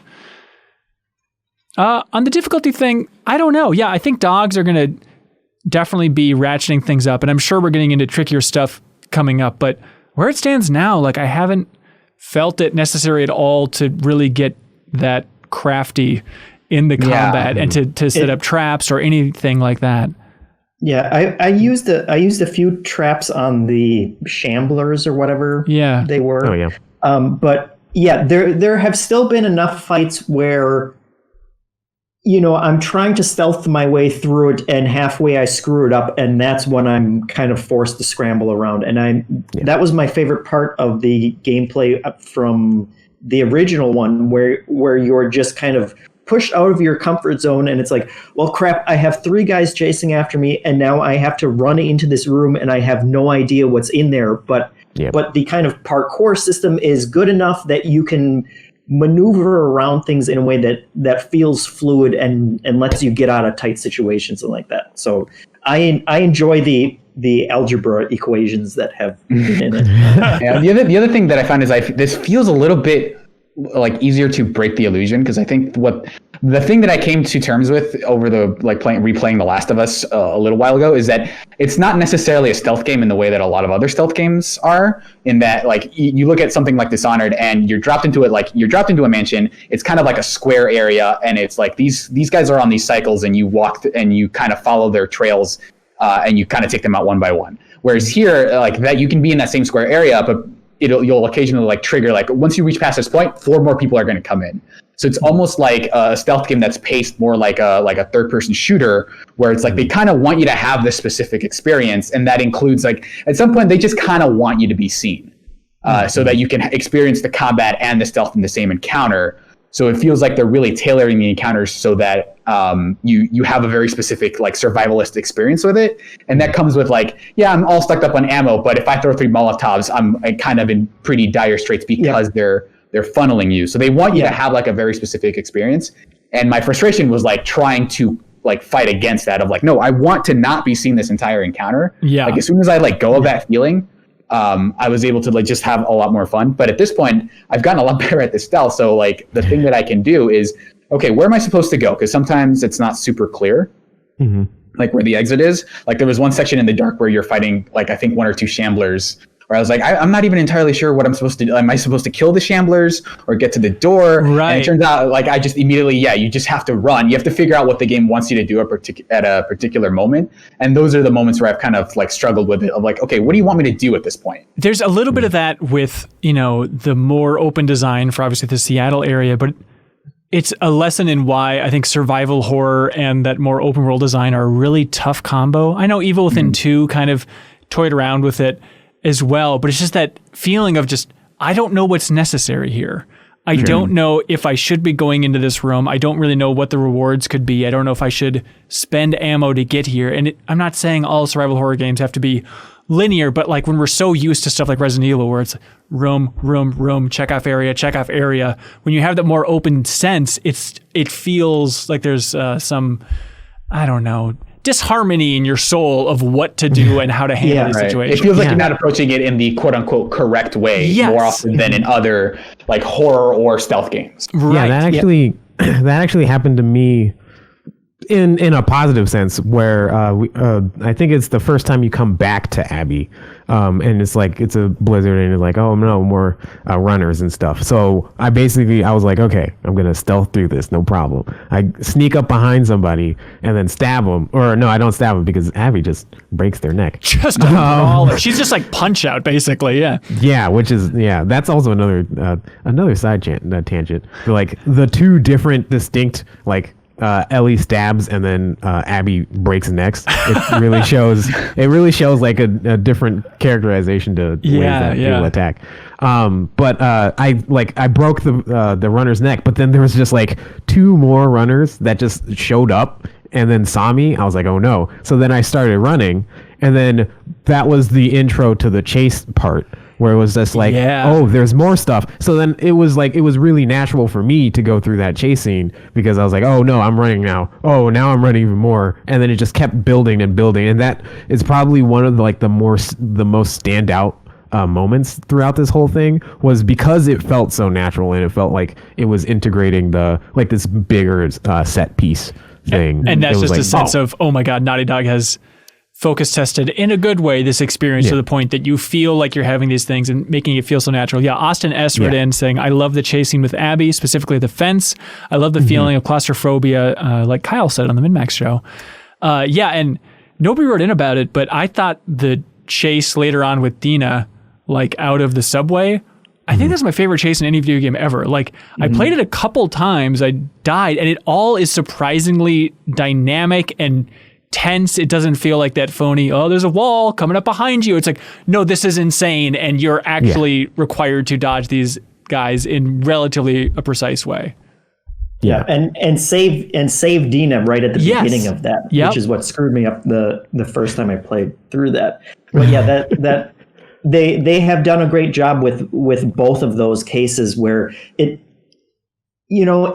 forcing you into that, like you can't stealth your way completely through it, but it feels natural in the way that it does it, and then it still delivers a really good sense of your own agency and gets you like super on edge for a sequence which is essentially like, if you die, you're just gonna redo it from 30 seconds earlier. So usually that kills a lot of the tension for me. But at the end of both of those sequences, I was like, oh man, that was really good and that was exciting. Yeah, I think this game kind of makes it really apparent, like the difference between choice and agency, where you don't necessarily have all these different options for how you want to do it, but you feel as you're doing them that you feel empowered as like, this is this I'm doing this, right? Which just goes back to what I said earlier about this being like a page turner of a book, where it's like, okay, it wasn't like the most like intricate puzzle to figure out how to do this, but I felt good executing on that.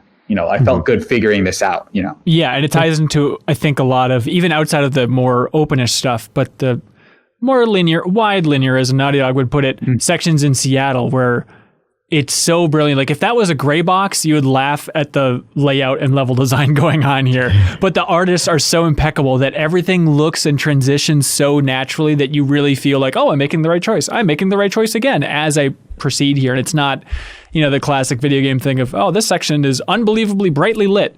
Actually, somebody wrote in about that. Let me see. Talking about signposting, Hunter S. Sachs. Again, he says, let's talk signposting. It's incredibly impressive how you seem to always be going the right way in this game. There's yellows and whites for sure, but it's blended so much better in the environment than almost any other game I can think of. In terms of navigation and gameplay, the fact that you don't ever have to lose momentum is the chef's kiss. Wow. Even after exploring Seattle and going from building to building, exploring rooms always felt natural and easy. On top of that, the amount of things you can do and should be able to do and can do is awesome. You can crawl under that. Yes, you can smash that window. Yes, the rope will get caught there. Yes, good point, Hunter. The one thing that I would add to this, though, is the most frustrated I've been with this game is multiple times I'll be trying to scavenge, even though my inventory is damn near maxed out during this entire section. I'm desperate to get some collectibles and goodies, and it's happened multiple times where I'm like, okay, I need to scout this area out here. I'm just going to see what's through this door. Oh, now cutscene or something now, and now the door is blocked and I can't get back there. Yeah. And that is infuriating. And I understand technically they have to seal off these past areas at some point, but multiple times I've just been slowly going through, like, I'm going to just poke my head through this door to see what's in here, and now, whoop, can't go back. Too bad. There's probably 3 rooms that I missed filled with stuff. Yeah, and that is frustrating because they have, and this goes into the kind of more open world areas too, where exploring some of those places gives you really important things. Like when you find a magazine that gives you an entire skill tree, like is that makes me paranoid. Huh? Is that missable? Couldn't believe that when I got there. I don't know how it could be, like how they could make something like that missable, but I don't know what happens if you didn't go into that truck and find that magazine, because there's nothing that's saying, okay, you absolutely have to go here now. Yeah, I wonder if there's just multiple magazines or something. And they just put it in front of you if you miss it. God, that'd be amazing. If it may go to a different location or something. Or like the shotgun that you find in the bank that you also didn't have to go into. Yeah. I assume they would give you a shotgun later, because you do come across them and just take out the ammo. But that has kind of put me on edge for like, well, okay, I have to look every single place. And I went around that main area of Seattle so many times being like, well, there's these 2 buildings on the map. Can I actually get there? I'm going to take the horse all the way back there and look and try. And I appreciate that they did a pretty good job of marking off buildings and like, okay, there's a question mark here. Okay, you've gone through it. It's a very Resident Evil 2 map about like, this room's done. Move on. Yeah. But I feel like I need that for like rooms in individual buildings too, because I get paranoid about that as well. Yeah. Yes. I think this is probably like, in terms of Naughty Dog making open areas, I think this is maybe my favorite one, but I think it also kind of shows that like, this feels like a reaction to people saying, oh, these games are too linear. Like, I wish you had more open areas. And I almost don't think I feel like they should stop listening to that kind of criticism, because like putting like, here's this area where you could explore and miss stuff in a game where you're mostly moving forward, feel like does, like Jeffem said, kind of instill that paranoia of like, I need to make sure I do everything in this area before I move forward, because I'm not going to be able to come back. It's not like, Assassin's Creed Odyssey, where it's like, I missed parts of this area, but I can come back later once I have the fast travel thing and I can come back here. Also, it's just weird to hear and see Naughty Dog experiment with this more open design for an entire generation.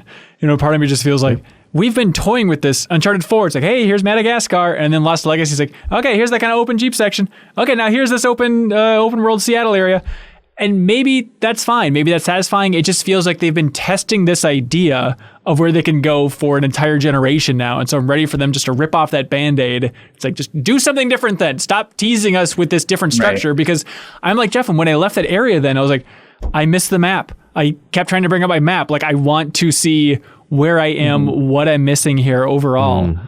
Yeah, I think this might be like one of the benefits of having an audience while watching this, where there was like an offhand comment. I think it was Dina who said this, but it was like, "Oh, we'll come back later today or later tomorrow or something like that." Okay. And I was like, so then I took that as like, oh, this could be an out. I just did like two things that were optional in that open section. So I took that as an out, and I knew that there were other people that wanted, there were people who were watching me. I didn't want to just sit here and be like, hold on, I need to check the map.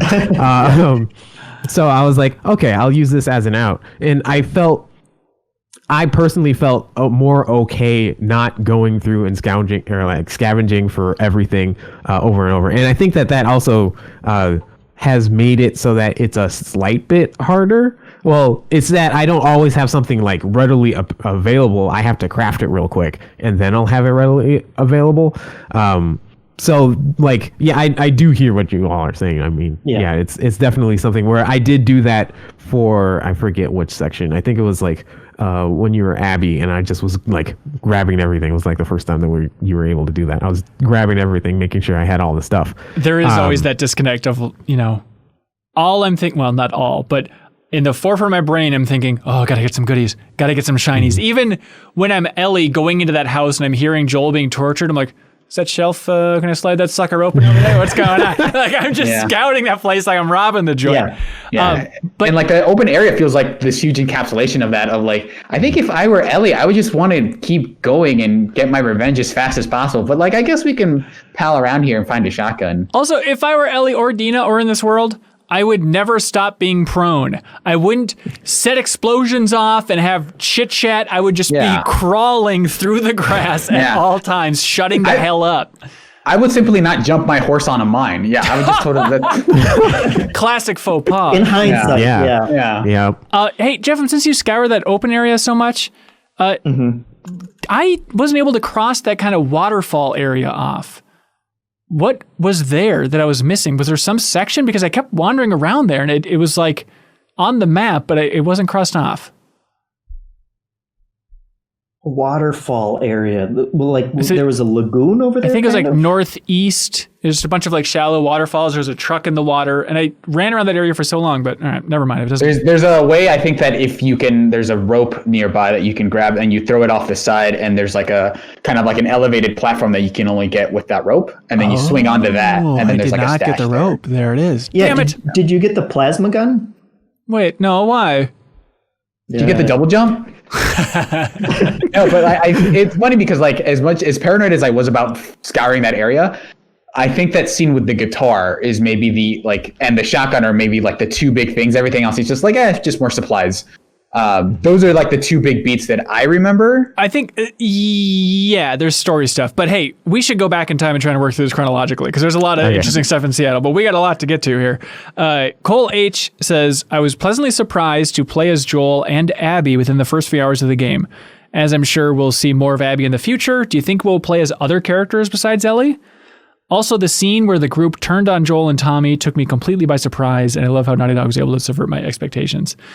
That shot where the group turned was amazing. But let's focus on Abby here. Do you think that this is it, that we're going to play as Abby again, or there's going to be more people? Oh, I mean, I feel like it would be hard to play as Abby again just now that you're sure that, okay, well, she's the villain. Like, I feel like I would be running her off of ledges or something if I had to play as her again, because... Hang on. Win the game for us. Actually, that's very funny. Hang on, because somebody, Andrew R. Palermo, said, as soon as I took control of Abby, I jumped her off of a cliff. That was the right decision. Unfortunately, the game reloaded in the end. Yeah. So you're saying you don't think you'll play as Abby again? I mean, maybe they'll come up with an interesting, or maybe she's not ultimately the villain, and there's going to be, Ellie and Dina are going to get themselves in even bigger trouble, and they'll help each other out in some way or something. But it would feel weird, at least in this area, for me to be forced to play the person that I'm now hunting down and I have a pretty big grudge against. Mm-hmm. Yeah. Mm-hmm. I mean, going back to what I said earlier about, this being like a cyclical thing about violence, my crackpot theory is that you play as Abby's friend, the one that she's kind of with. And so it's a thing where it's like, Joel kills someone that Abby likes, Abby kills Joel, Ellie kills Abby, and then this guy, he's the guy who like maybe breaks the cycle of violence. I was like, you know what? No, I have learned from this experience, and I am not going to go try to kill Ellie. And so that's the end of the game, is then you just go rummage through a house as him as it fades to credits? That's right. It's just 4 hours of rummaging, and he's like, I'm just going to go wander back in my settlement. Spencer Botine says, man, oh man, what a game so far. My thoughts up until day 2. I'm surprised some people were so mad about the creators killing Joel from the get-go. I felt like this was the only way to sell the whole vengeance plot. It has me charged up just as much as Ellie is seeing a character you grew to love brutally murdered. I'm very interested to see the Abby dynamic. I think we will play as her extensively and discover her motives. I'm also getting mad Breaking Bad vibes from Ellie, so I'm thoroughly convinced we may not be seeing eye to eye by the end of this ride. I'm with Spencer. I think it's going to be building up Ellie to do worse and worse things. And then Abby is like, hey, it's justifiable what you did. It's justifiable. I think that's where this train is going. One other thing is like the previous commenter mentioned subverting expectations. And I think that scene does really well where, because like what happens leading up to it is Abby runs into Joel as she's being chased by a bunch of infected. Mm-hmm. So when that happens and, Joel and Tommy are kind of helping you through that section, I started getting vibes of like, oh, is this kind of a thing where like he's my target, but he helped me? Is he a good person? Am I gonna slowly bond with this person that I've been trying to kill? But they immediately kind of like shut that down as soon as she enters that room. But there is that moment though where like Joel says, Abby, she rides with me. Get on my horse. And Abby kind of gives this look. And it's like, okay, this is not going well. Like Joel is absolutely the target here, which I was thinking probably was the case before, but that's when I was like, okay, this is turning. Yeah, there's also like the implication that when they run into this room, Abby's almost ready to start making the case for them, but then everyone realizes it, like that's kind of cut off by everyone realizing who Joel is. Yeah, and she's like, oh, let me I've completely reminded that the only reason I'm here is to kill this guy. Mm-hmm, mm-hmm. Yeah, I think that there's like a moment right before Abby jumps onto the horse where it's just like a long pause, but of just like figuring out what's going on, what the heck's going on. I'm trying to figure out because you hear, oh, this is the person that I'm actually going for. In the moment, I did not realize that she was realizing like, oh, I have the person that I want to go for right in my grasp. It was more, I need to figure out what the heck's going on and I'm trying to realize it. And it wasn't until like much later, like when I was exploring Seattle and I was just like thinking back to that moment, I was like, oh wow, that was like a smart play with expectations of what I thought it was to what it actually was. Yeah. Direfall says, what stuck out to me the most is how the game puts those consequences and feelings of guilt front and center. I think the best example of this is the moment we meet Abby.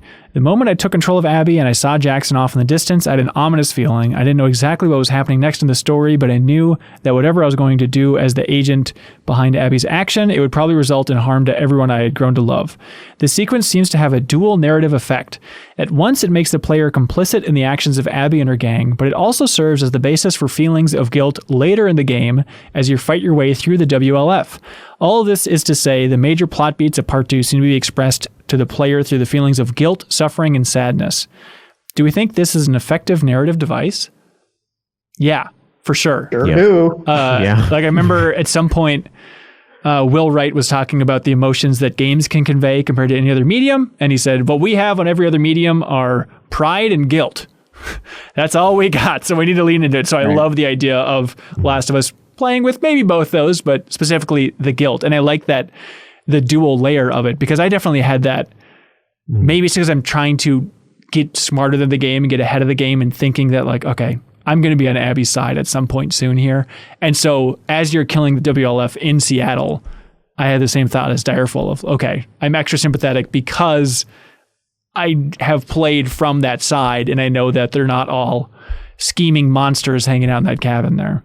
Yeah, there is also like the common criticism of like a game that kind of chastises you for doing the thing that it wants you to do, where it's like, oh, you're killing zombies, and the whole point of the game is to at some point like kill people, and then it kind of like in the cutscene says like, oh, that was a really bad thing you just did. But I think they're exploring that concept with a little bit of nuance in terms of like, yeah, this is, both of these people are kind of doing it just to survive, but they are in this game kind of going above and beyond of like, Ellie did not have to do this, Abby did not have to do this. They are doing this out of their own choosing to kill other people. Yeah, it's really showing a lot of the gray area between all of the characters, and like how, especially like with Joel being a really big gray area in terms of like, oh, he was the protagonist of the first game, but then you also do realize like in the first game he like slowly tortures a person to get information, and then just like gets the information and then continues to torture and just kills them, and it's just like really gray in terms of the actions and the motives around things, and it's really like interesting just to see the different aspects and stuff. Sean Sudstill wrote in about that, said, I just played The Last of Us Part 2 right before playing this, and I gotta say that Joel kind of had it coming. Don't get me wrong, I love the dynamic between Joel and Ellie in the first game. However, my most prominent feeling after beating the first game was realizing that Joel was a pretty bad dude. I guess my biggest issue with the story is having a hard time getting behind the idea that revenge will ultimately solve anything. Yeah, I feel like that's kind of what they're getting at. Yeah, that may not be the point of it, but I did like that Dina and Ellie had a conversation that kind of backed up all those things, where she was like, well, do you think they're from Firefly? Do you think, it's because he was a smuggler? And she's like, yeah, he had a lot of enemies. Like, there's no shortage of people who wanted to kill him. And there seemed to be some acknowledgement on her part that, yeah, he wasn't the greatest guy. Yeah, right. I was doing that exact same thing. I was like, well, who would it be? Who is it going to be? And then Ellie says, like, it doesn't really make sense to try and think of who it actually is because there's a lot. And I loved in their discussions, too, like there's those little moments where Dina is trying to kind of poke holes in Ellie kind of running away with things by being like, yeah, if they're so bad, why didn't they kill you and Tommy? Like, you're in the room, and she's like, they messed up. What are you going to do? Or like she was talking about, like, if the infected take out the WLF here, I guess that's justice. And Ellie's like, I'm not sure that's justice. It's like, you can start to see that they're not quite on the same page here. Right. And you can kind of read that a lot of ways where, well, for one, I kind of do want an explanation for why they didn't kill the other two people, because it makes it seem like, oh, now a game can happen. Right. And in the other one, it kind of shows that like, Ellie doesn't want justice. She wants revenge because arbitrarily, it's like, if they also were killed by people, then that kind of ends her ability to have revenge, and she's being selfish about it in that she wants to be the one to kill her in that sense. But I think it's also addressing kind of a thing in the first game where, as much as they kind of try to have these little signposts that say, Joel's not a great guy, you never really fully buy into that. Like, you're like, I think even after the lie, you kind of feel like, Joel, he's all right. Overall, he's a pretty good guy. And I think this game is drilling a lot harder into this guy is pretty like compromised in terms of. I wonder if that's also just when people finish the game. I remember that was obviously a big discussion, is like, is Joel doing the right thing? How justified is he in his actions?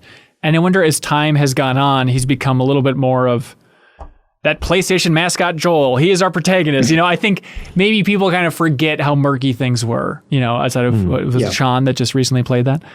Anthony Perez has a very specific question saying, why do Ellie and Abby look so similar? First time we see her waking up, it often caused a double take. My friend thinks it might be an actual relation.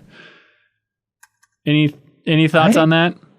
I don't know that I ever got I don't think they look all that similar. I remember there being speculation of that after one of those trailers came out, where people were like, "Oh, is Abby, Ellie's mom or something?" Anna. And and it's like, and you're laughing at that. That was us on the MinnMax Show podcast not too long ago, you idiot. Well, I was not part of that. Okay. Things were said. But that always struck me as like the world doesn't have to be that small, and for, I consider Naughty Dog to have very good writers, and they don't need to write themselves into such I would be surprised if that's a totally unnecessary twist for I mean, yeah, I don't think that. Mark my words now. Hopefully, but it is amazing when I was totally, because I knew we played as somebody else. I had no idea who Abby was when that started, and so I was like, okay, Ellie's mom. Here we go. Then it was that weird thing of, wait a minute, we're in the same timeline. This is not what I was expecting. What the hell's going on here? Because there was an article, was it GQ, that had like a behind the scenes making of Last of Us Part 2. And it had too many kind of hints and spoilers and stuff in there. But one of the things they said, Jeff is like, there's a reason that it's called The Last of Us Part 2, taking homage from Godfather Part 2, which obviously has that structure where it's jumping back in the past. That like locked into my brain, like, okay, we're going to be playing totally as Ellie's mom here showing the cycles. And so again, that's another thing that I'm so glad that shift happened early on, and I don't have to sit on this because I had never watched Godfather Part 2. So Jeff, I'm like, last week I sat down and booted up Godfather Part 2 for the first time, rented it on YouTube, and the movie's 3.5 hours long. What the hell? Yeah. It's like the old school Marvel movie. What? Because all those Marvel movies are 3.5 hours long. Yeah, I guess so. I understood. I got it. Coppola did it first, damn it. Yeah, I guess so. But hey, that was a lot better than I thought it would be. It had been 15 years since I watched the first Godfather, and so I was kind of bracing for it to be kind of a slog. Believe it or not, Godfather Part 2, pretty good film. Pretty good film. Oh, wow. Brando, Pacino, and De Niro all made a good film? Correction, no Brando in Part 2. Go. Was he not in it at all? He's not. No, there's like a birthday scene where you hear him like enter the house, but apparently there was some deal where he was going to be on the set that day and then it fell through at the last second or something. So no, he's not. He ate a sandwich and fell asleep somewhere. Classic Brando, yeah. Anyways, enough about Godfather, but it is one of those things of like, oh, okay, that's why they call it Part 2. Got it. So Tom Blackburn says there's always something worth appreciating from a Naughty Dog game. The first thing that blew my mind in this game was the animation on the sleeping bag when Abby wakes up. It's a super complex shape full of tessellated little wrinkles that not only folds in a natural way, but also compresses and billows like a true sleeping bag material does. Amazing. I noticed like the ponytail right after that, where it clipped a little bit. And I was like, God, ponytails are tough. Going back to the original Tomb Raider, like hair is so hard. And at least they went for it. And I guess they kind of have to have a unique hairstyle for her to be memorable. Maybe this is a thought, because there's a point later on where Elle even references like the one with the ponytail before they know her name is Abby. And so I'm wondering if that was part of the decision for making it a ponytail. But then the other detail that killed me is them running out in the snow. And as you're running as Abby, she like readjusts her hat in the snow. And it's like, it's those stupid little details. I'm like, oh, this is amazing. Not to mention Ellie later in the rain where she puts the hood on and takes it off. I was exactly going to say, as soon as I walked out, because it took her a couple seconds, I was like, man, she should be pulling that hood up. And then she did. And I was like, it's a Naughty Dog game. The opening scene when you're riding on the horse and then you come across the hillside and Joel puts his hand up because it's too bright. Yeah. We're back. That's Naughty Dog. And mirrors. Yeah. they got working mirrors in this game. Apparently that wasn't in the first game. And this is the part that blows my mind. Sam Marsden writes in, he says that, first of all, Joel's clock in his room functions. And then also when you're Ellie and you zoom into a mirror, Ellie squints. Isn't that absurd? There's one specific mirror that I ran into where it'll kind of switch camera angles and like it's like this weird third person shot where if you move the right analog stick, she'll emote differently. She'll move her mouth around and make noises. Yeah, I didn't hit that, but yeah, Stephen Alunkney wrote in about that, saying that was super fun and showed a youthful Ellie, which we'll get to later on as well. Peter Gallagher says, I'm still working my way through day one of Seattle, but I had to drop in and leave this comment. I keep finding myself thinking back on the beginning of the game and you having to actually control Abby. I find it strange to be forced to control the apparent villain, all while leading them to what is sure to be a bad result for the protagonist. The whole time I was controlling her, I continued to think, I don't want to do this. I don't want to do this. I guess it's similar to The Last of Us 1 when you're forced to control Joel as he massacres the Firefly base, but I'm still not sure if I'm a fan of this particular choice. It broke some degree of immersion for me. What do y'all think about this deduction? Love the game so far. Some of the visual scenes paired with top-notch acting are captivating, unlike any video game I've ever played. it was interesting that, yes, they want you to play as the villain to see this perspective. And maybe this would have been too far, but I'm sure they had a discussion at least about, are you jumping back to Abby for Joel's death and hitting R2 to swing the club to kill him? You think that would just be too far for people? People would riot?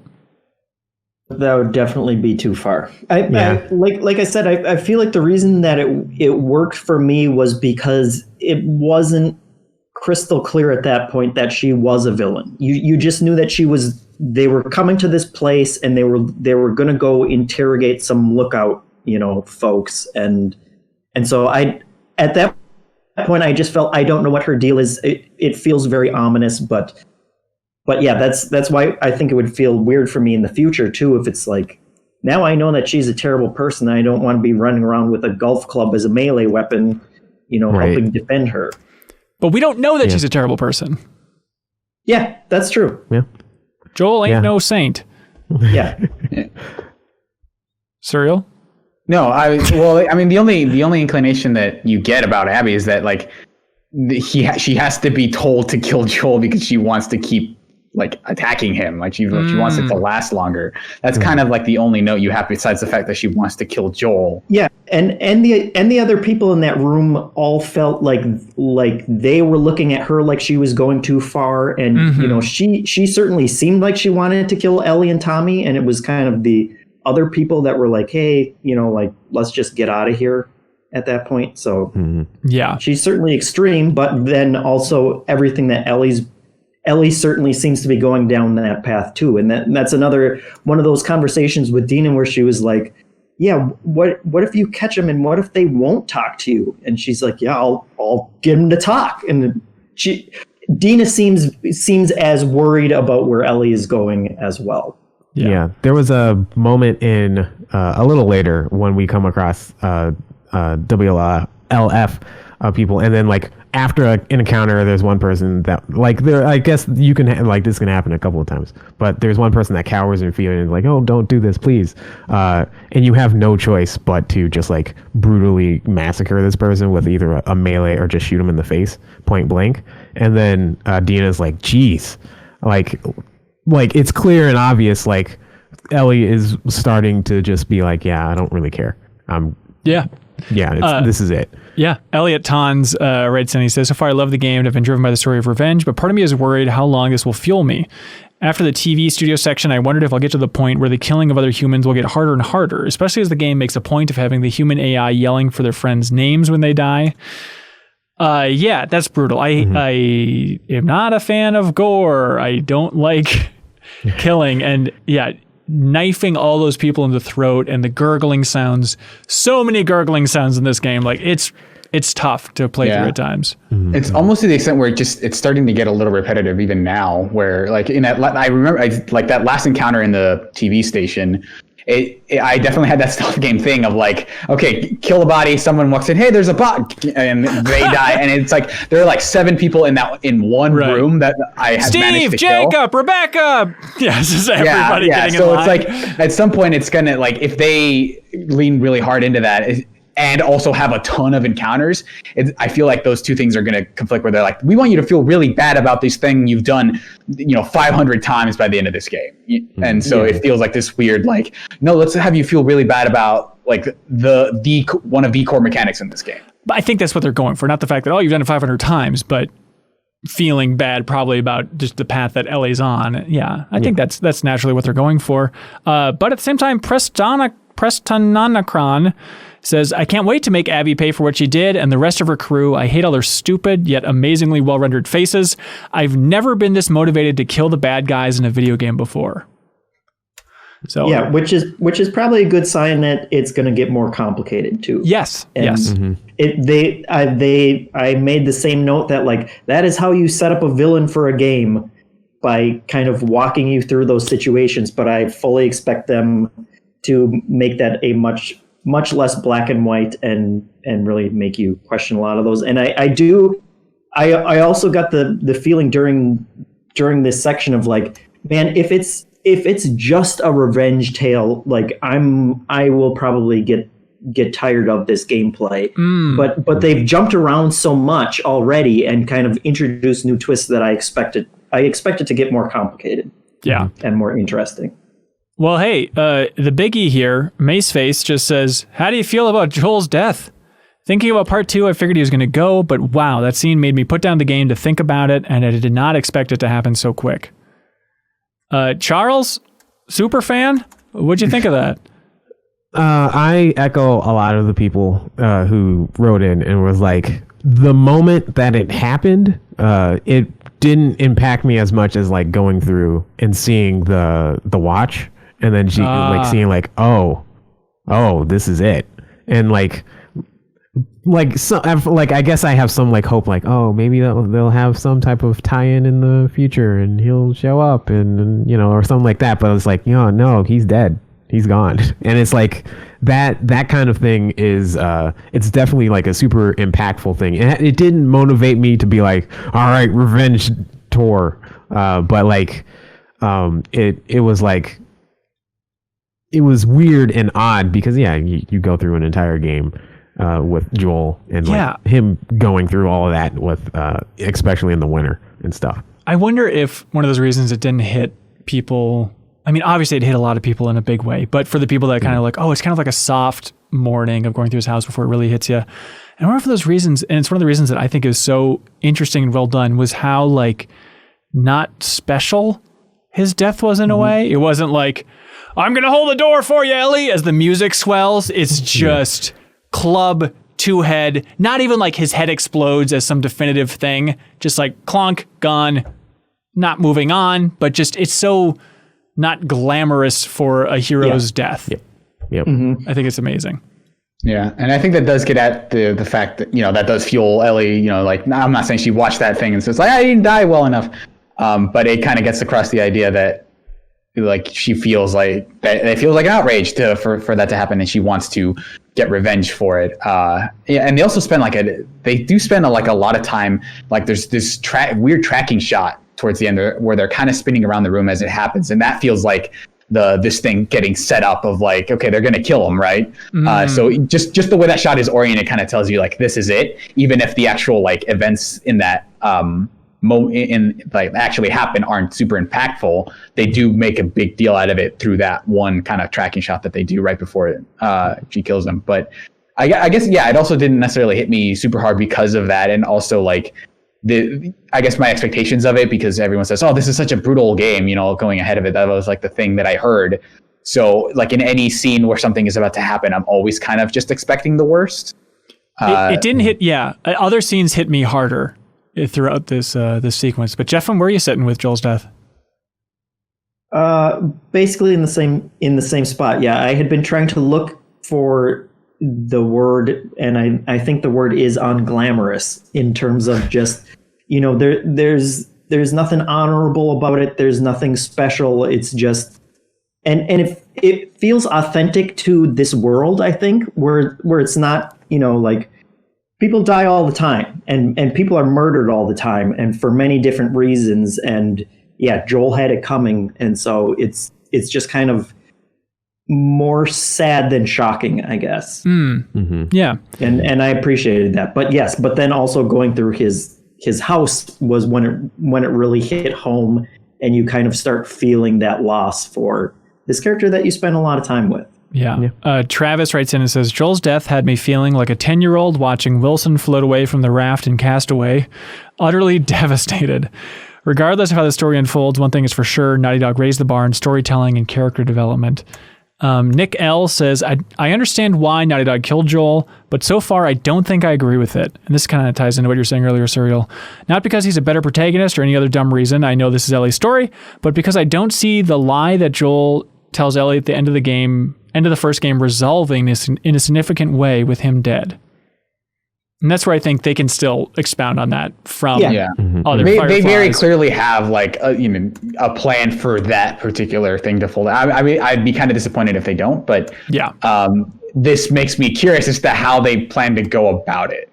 Like, does she find out from someone else and then she has to reckon with like, oh man, this person that I was that I'd bonded with so much had lied to me, or if she's or if it's like a confirmation of like, I kind of knew the whole time, and I've kind of just learned to live with it. But I feel like they do have to address that at some point. Yeah. There may be a flashback, another flashback where they have discussed about, had that discussion at some point. That'd be interesting. That said, if that's the big twist at the end is that she knew all along because they had a whole conversation about it, that's maybe a little bit cheap of like, well, yeah, like it feels like this weird storytelling thing of like, we're going to withhold this information from you until the end of the game.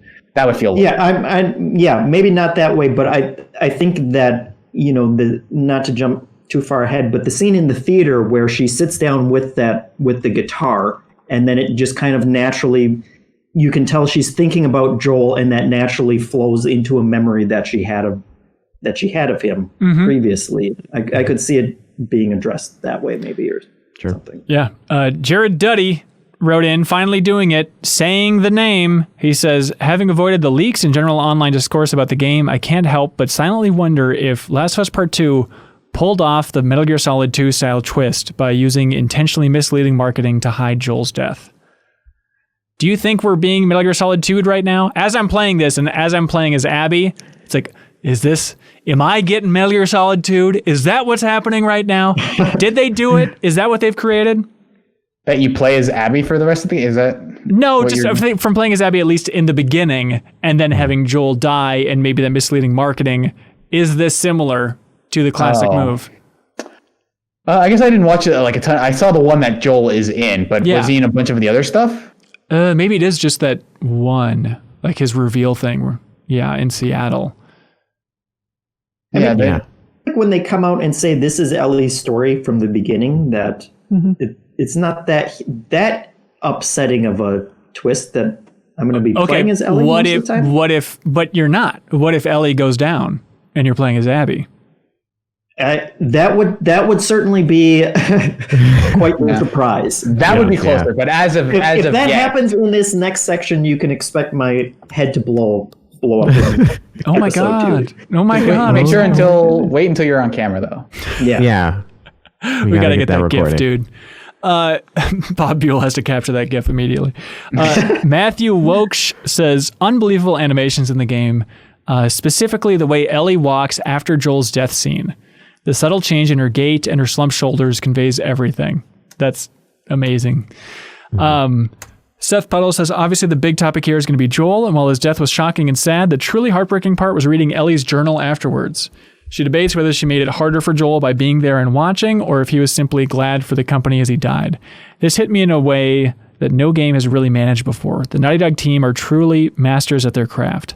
I also ran into a runner stuck in a bathroom stall, and I nearly pooped my britches. Oh, good. We'll get into that later. Masters of the craft. Yep. Master of the poop.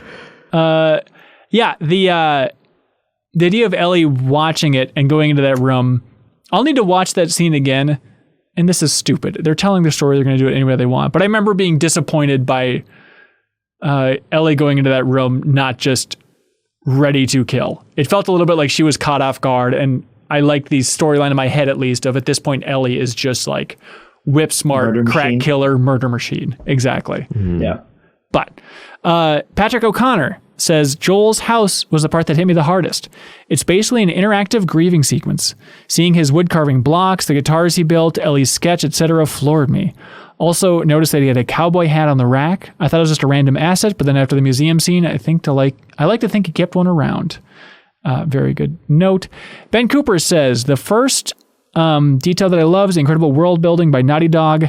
Like in Joel's house, how they use an electric stove upstairs to heat buckets of water for baths.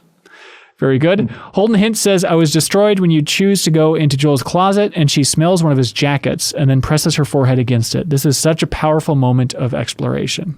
It's basically the ending of Brokeback Mountain there, basically. Oh, that's why I like it so much. Yeah, you're right. Which, coincidentally, same composer as Brokeback Mountain. Oh, I didn't know that. That's actually pretty cool. Stampede of Turtles says, I love the environmental storytelling. In the first game, Ellie tells Joel she would like to be an astronaut. In her room, you see posters of space, and then when you go into Joel's house to collect his belongings, you see the book, An Idiot's Guide to Space, laying at his bedside table, showing how much he cared about Ellie and her life and interests. Jeff wrote in talking about how Joel has a bunch of books on his shelves. He has White Fang by Jack London, Son of the Wolf, also by Jack London. and Moby Dick and the Age of Innocence, apparently. So they like their wolf imagery in this game. Andrew R. Palermo says, I didn't cry when Joel died, but I did when you go into his house and you see that he was working on wood carvings. There's a carving that he's never going to finish, and it made me want to cry. Seth Markley said, based on the way the WLF members dealt with Joel, I really think we're going to learn some stuff about his past that is really dark. They also make him out to be the nicest character so far in the game for part 2. Also, Ellie's facial expressions are amazing. Yeah, I think we're on the same page as you. God's Garage says, moments I teared up. The roses outside of Joel's house, the lyrics Ellie wrote in her journal about Joel, discovering the little guitar nook inside Joel's house, sniffing Joel's jacket and holding it close to her, the photo of Joel and Sarah, taking the pocket watch out of the box. I feel like everything in Joel's house perfectly built up the emotional impact of finding the pocket watch. Yeah, that's a good point. Colin Birch, the emotion they were able to convey on Abby's face is an achievement on its own. I've seen that same anger on the face of some of my family members, people I have thought of as friends, protesters, counter-protesters, and civic leaders at various levels of the government. It was too much for me on a Saturday morning. I saved and closed the game immediately after Seattle Day 1 appeared on the screen. I'll definitely be going back to it. I'm not giving up, and I don't want to give the impression that it offended me. This caused me just to take a break for the weekend and reflect on how it was so real. And I've always felt that The Last of Us broke the mold for video game storytelling. I was not prepared for them to do it again with the sequel. And Eduardo says, hey, I just want to give a quick shout out to Maria. After agreeing to let Ellie go on a trip, she says, and take some bullets. Apparently she was talking to somebody else because after leaving Jaques and I had less bullets than before. Maria is the villain of the story as far as I'm concerned. Oh yeah, she's no good. She doesn't even give you a med kit. Yeah, what the hell? And then we're in Seattle Day 1, baby. Finally. Woo! We're there. We could have played through that section in real time so far. Hell yeah, it's the deepest dive. What do you expect? Again, not picking nits, as they say on the Rewatchables podcast, but it's one of those things where they're like, we got to go to Seattle because their jacket said Washington Liberation Front. It was one of those like, what? It seems like a stretch just to be like, let's travel across this deadly country because we saw those jackets. Yeah. And then the part that really blew me away is then you get to that first gate in Seattle and it says WLF in big letters. And they didn't say like, aha, we were right. Like maybe they already had that epiphany before they got to Seattle, but I was waiting for like, Dina, is no one going to comment on like, hey, this hunch happened to be correct? Yeah. Look at this crazy stuff. Also, yeah, the very subtle symbolism that they point out for you of like, wait, WLF, that's like wolf. Well, I mean, yeah, they're working. I do love like the bit of lore building about how there's a lot of these factions within so many different cities. Like what Dina says in New Mexico, they had the Ravens, the Fireflies, like each has their own kind of personality, like a hometown sports team of just radicals. Yeah. Yeah. Oh, sorry. Were you going to say something, Charles? Oh, no. Yeah. One thing that I did, I loved when Tommy was like talking to Ellie about it. And you can tell that he was just like extremely uncomfortable talking to Ellie. But like his nervousness and then also saying like there are some rational reasons like, oh, we don't actually know whether or not these people are from Washington because they just had no jacket on. Right. Yeah, just like, yeah, all of those things. But like that conversation really felt like it felt really real, I guess. It felt like it was like, oh, this is Tommy trying to say like, I understand you're mad. I am mad too. We should think about this before we do something. And I know that you're not going to want to think about this before we do something. So I'm going to try and bide my time to make it so that you are not in danger because I don't want you to die. Yeah. So, yeah. And then he's going to hightail it out of there. Yeah. Thinking about Dina's situation, like I said, like I like Dina as a character. And I think the biggest epiphany I had with her was probably too late because I'm very dumb emotionally. But playing through the Seattle section of just like, I had this moment of, oh my God, like what is Dina doing? Like she's literally risking her life. Not only that, but agreeing to murder countless people along the way, just really to spend more time with this person that she loves. That's where it ends up, is because of that then. And she's so desperate not to lose that, she now just has to slit throats across the country. And it's like, holy God, man. Yeah. It makes her a richer character. And I think she is meant to act as like the emotional center that is kind of trying to pull Ellie back towards like, hey, this is maybe a little messed up, what you're doing. And I think, that feels like it'll probably come to a head at some point later on. Yeah, I think so. Andrew Burns says, playing through the first encounters in Seattle, I'm struck by how different I feel playing this game is compared to the original.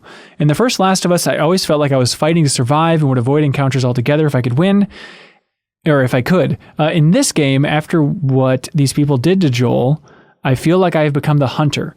Rather than avoid encounters, I am tracking down every person and slaughtering them. And I think that's exactly the reaction Naughty Dog was going for. Yeah, like you're talking about, Surreal. Like, they don't want you to completely skate by all these people. They're trying to build to these climaxes when it pops there. Devin Cheek, this is the deepest dive, getting specific. I love it. Did anyone else think that Shimmer the horse was going to get guillotined during that gate malfunction? Yep. 100%. Yeah. Can you imagine if they did that, if they would have the gall to kill Shimmer the horse? But I really thought that gate was coming down and going to slice that damn horse in half. Yeah, that was something where I was like, oh my goodness, everybody was who was watching was just like, geez, like that was too close. Yeah, that would have been like, even for this game, that would have been like gratuitous, because that violence especially would have had no point. Like, all that says is like, sometimes gate closed, man. Gate closes. It's a dark world, man. Gates malfunction. Jeff, during this opening sequence in Seattle where you're like running the cord, which Ellie has amazing cord maintenance, did you also think of that Nintendo Switch game that we played for the Great Goaty Hunt earlier, Good Job, where you're like running and plugging the cords in around the room? Yeah, that was fun, and I spent probably like 20 minutes just figuring out where I could pull that cord around, and was like, well, I'm going to break out the windows in this place, and then I'm going to throw it through there. There's no reason for it, but turns out you just had to throw it over the fence. Cord physics. Amazing cord physics. Yeah. Also, I think it was in this section, there was one section where you shook the controller to charge up the flashlight. And I was like, oh yeah, you did that a lot in like the remaster. Yeah. That was in the museum section, I think. Oh, maybe it's different times for different people. I think it was earlier. If you have your flashlight on for a long period of time, then your battery will like flicker. So then you just have to shake your controller, and then it'll come back on. Okay, yeah, I've only had it that one time, so maybe I've been decent beyond that. I like the structure of going to Seattle after Tommy has been there. Like, it's a really interesting way to structure this stuff, because you're dead set on torturing people. If they have you torturing this many people early in the game, it might be a bit much for the speed of Ellie's arc. And I think it's really smart then to just constantly stumble across, oh, here's people that people on our side, like Tommy, have tortured. I think it's a really clever way of getting around that. So Tommy tortured this guy too. He's everywhere. Yeah. And I love that detail too of him torturing those two people and having one person write out in blood the gate key so he can like cross-reference to make sure they're telling the truth. But also it's just like an amazing bit of a game hint or game design to be like, why would this ever be written down anywhere? It's like, I don't know. Here's a logic for what Tommy was doing and why it was necessary to write this out in blood. Brutal. And he learned it from Joel, was another tidbit that Ellie shared. So, Also, I like that moment too. We're running out to the gate and I was like, oh, what was that? I don't remember that code. And then Dina's like, you think I'd forget that code? It was written in blood. Oh yeah. Yeah, that's right. That's good. Eric Reed says, I live near Seattle and I'm very familiar with it. Seeing I-5 overrun with foliage was intense. Not everything was one-to-one, but so many of the buildings are familiar landmarks. My grandfather was an architect and designed some of the buildings in Seattle. I was really hoping to come across one of his works, but it'd be trippy as heck. Some of the building names in the Seattle area were changed, likely due to copyright issues. Like CenturyLink Stadium is now called Soundview Stadium. The new name is probably based off the Seattle Sounders team. That is interesting. Damon V-Tears says, I love the use of the map in downtown Seattle. Exploring the areas and marking off the progress and areas of interest felt really satisfying, especially how there's been some really bad use of maps lately. Looking at you, Control. Maxwell Eugene Johnner says, I love that you can mark things on your map and make notes in your journal as you go. To me, they feel a lot more important as a result as a kind of book versus ebook, MP3 versus vinyl kind of way.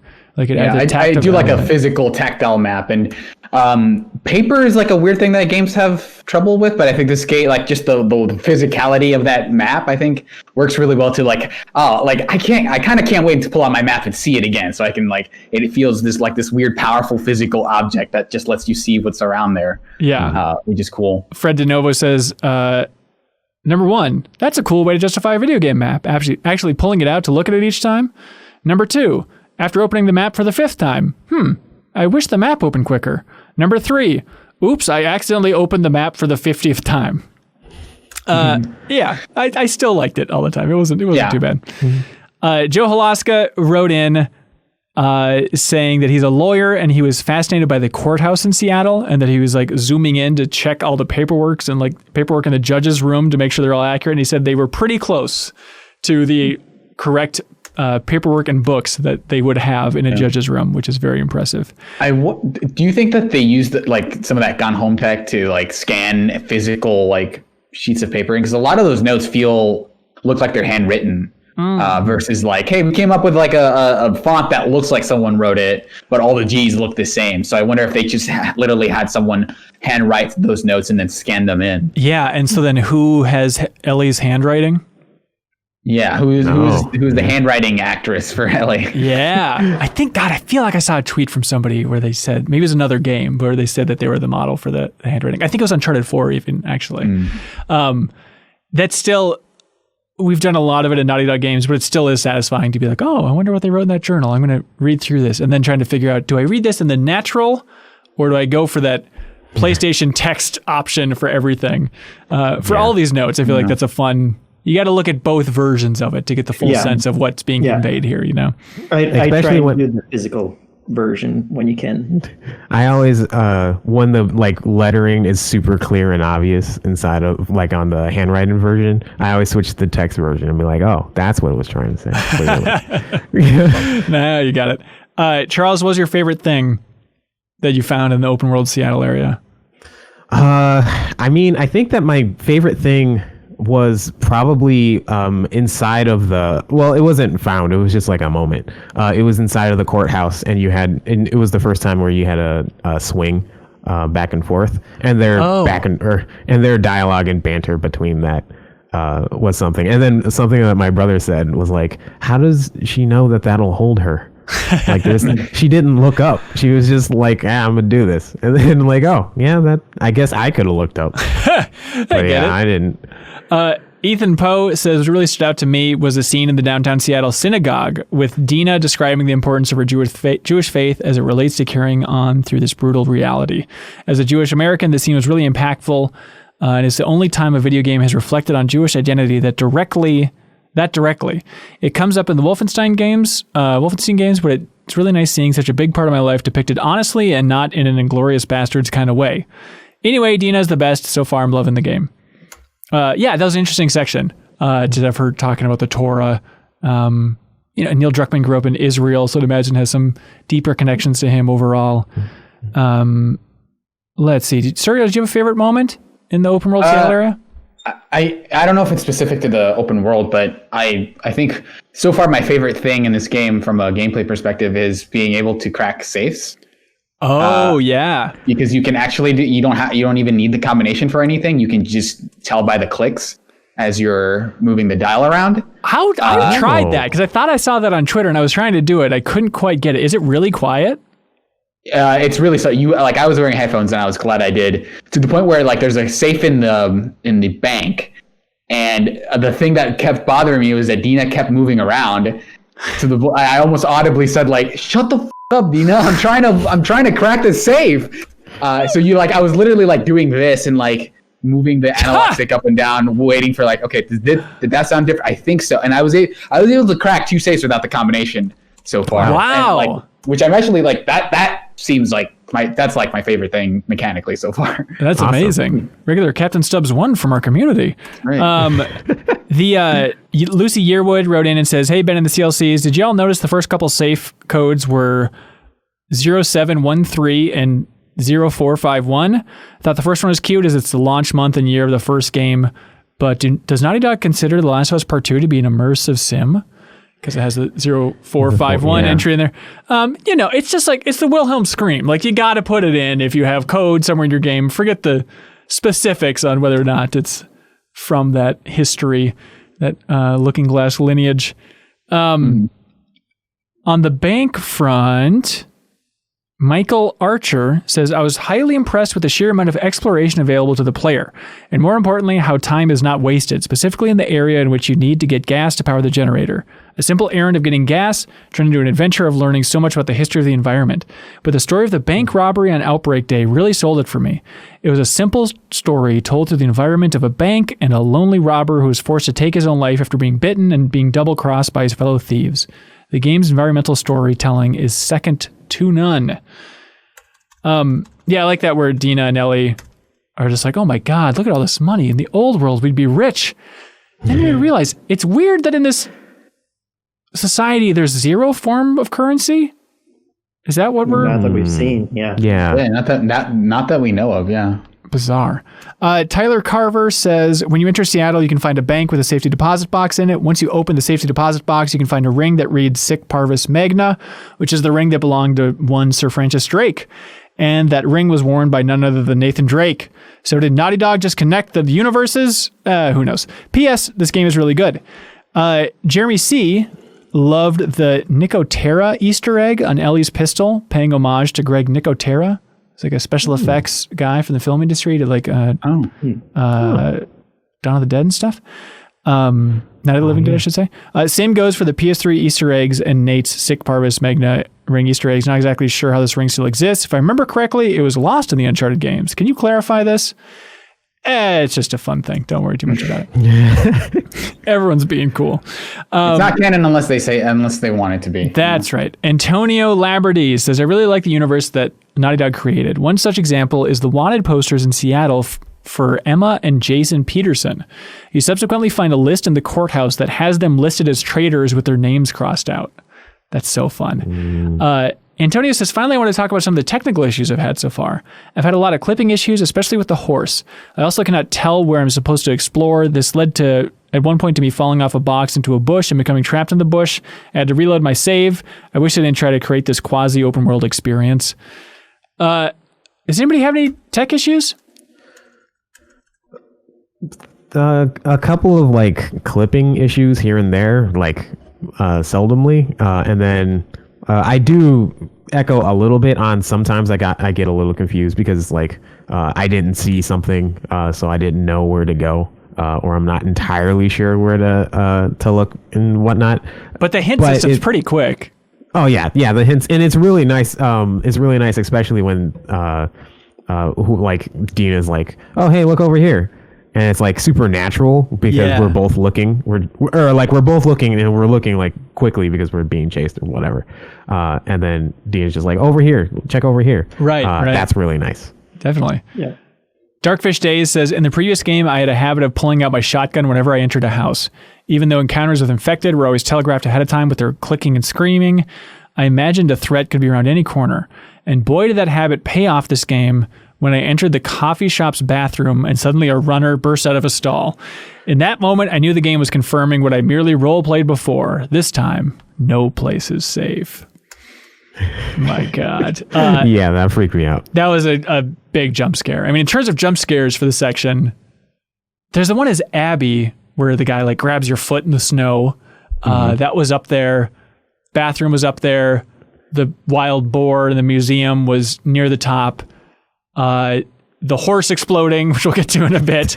A big one. I think still number one for me was the time that I accidentally set off a trip mine that I didn't see. I lost my S when that happened. Yeah. There was the one where you're crawling under a semi and then a runner jumps from within it and then grabs you. Oh God, I remember that one. It was right at the supermarket, before you get into the supermarket. Oh, okay. Gotcha. Preston Wilkie says, Ellie never puts anything back after she finds it. A guitar that barely needs tuning? Leave it out. A pristine Tora in a cabinet? Leave that door open. The first time I realized you can break almost all glass was I was in the coffee shop and there was health bars in a glass case. I felt really good about breaking it open. Screw that infected in the restroom, though. Yeah, that was an amazing moment early on, too, where there's just a huge window next to a door, and it was just, I guess I could try this. And the satisfaction of shattering that glass and just realizing that that's going to be opening so many windows and doors along the way. It's really fun. It's good glass breaking. I told you, I love that in games. Yeah, Ellie's unstoppable hand where she just like does this and then breaks any window and isn't harmed by it at all.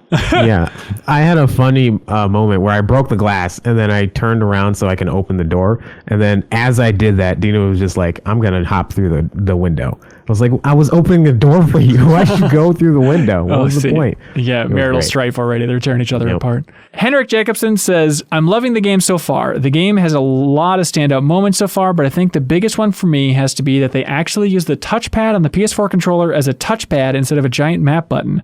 When was the last time a game actually did that? I can't think of one I've played since Thief used it to chuck throwing stars or whatever. I also just love playing the guitar in the game. The music store. Yeah. Unbelievable sequence. Yeah. And did you sit down with the guitar again after she played it? No. Because it gives you the prompt again and it says you can practice. And when you sit down, it gives you like the chord wheel, but you can switch between different sets of chords and just like strum whatever you want. Oh my God. And it's super accurate. That totally amazed me. Yeah. I noticed that like the detail on those guitars is like ridiculous. And then I saw that like they're selling 2 of those guitars on their store for like, because these are like replica version, like special edition versions of actual guitars.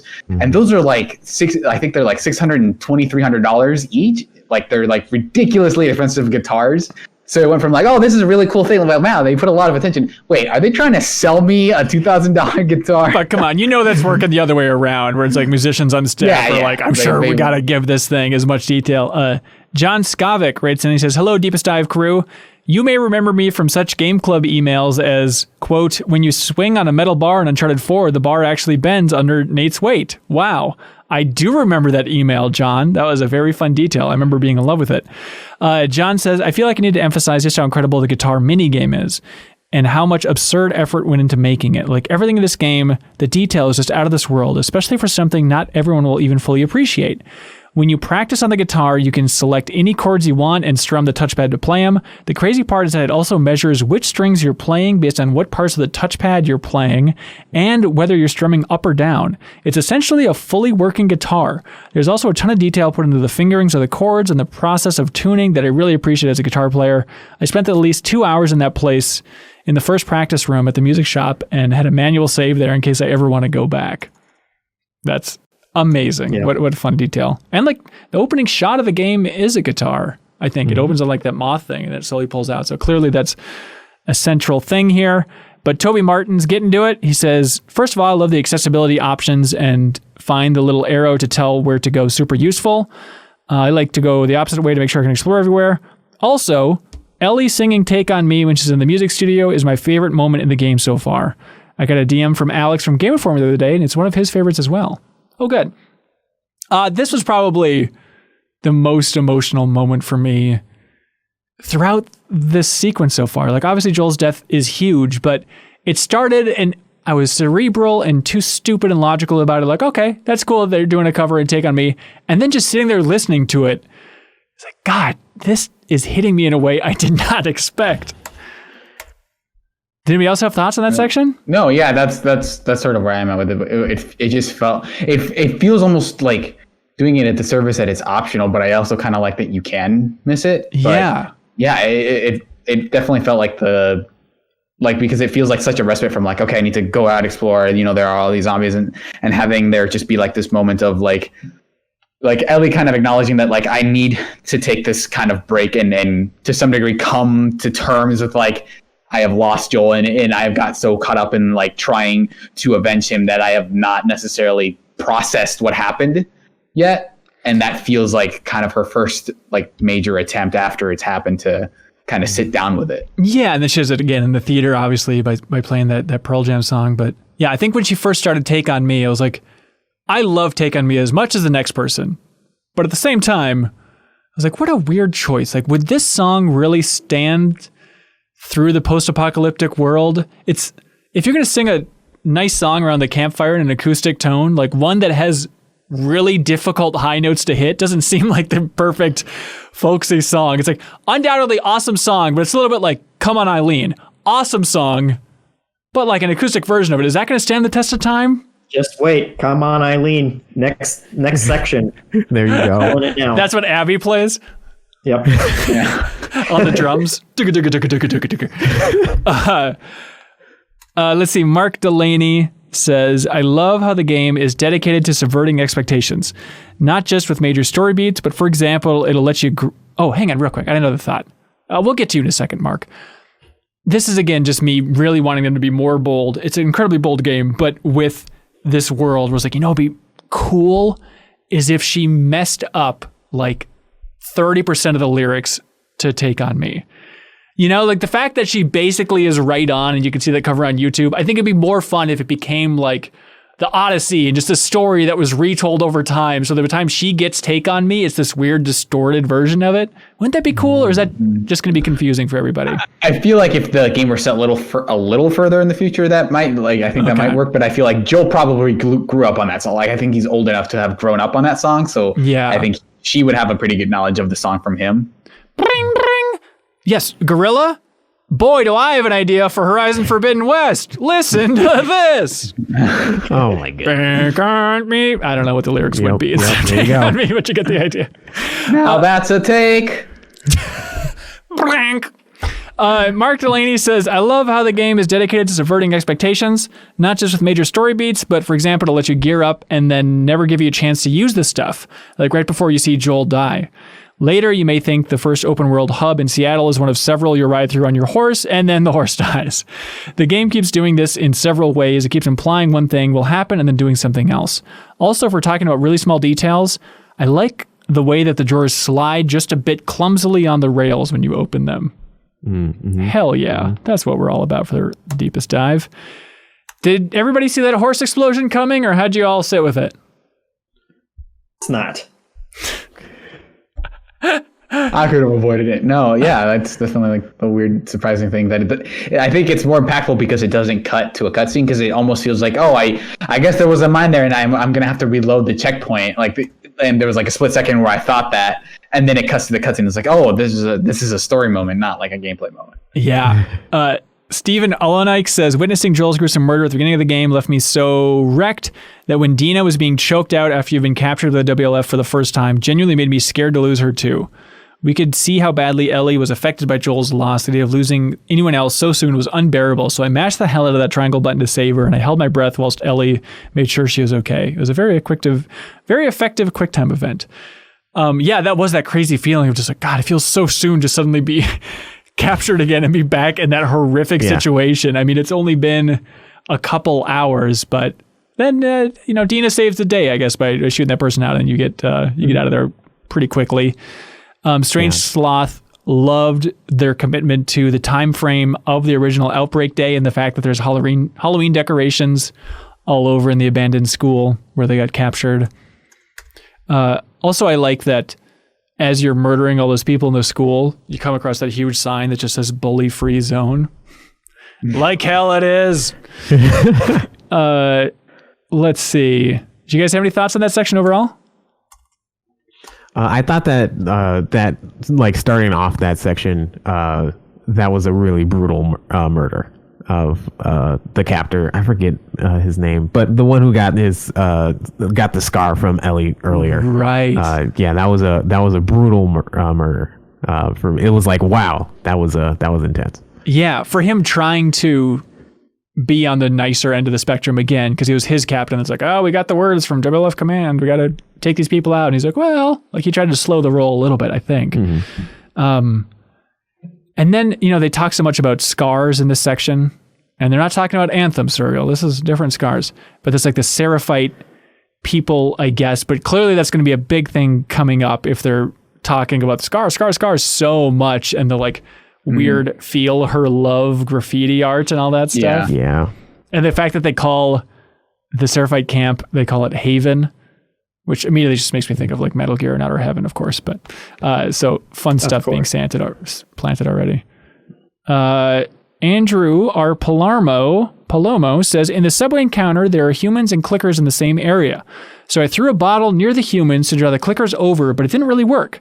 The clickers chased the humans and the humans just ran around, but they never killed each other, but they were just distracted enough so long that I could sneak past all of them. In this section, I threw like a Molotov cocktail and all hell broke loose in a way that I've rarely seen in the game. Like, it was amazing how much chaos just one toss caused.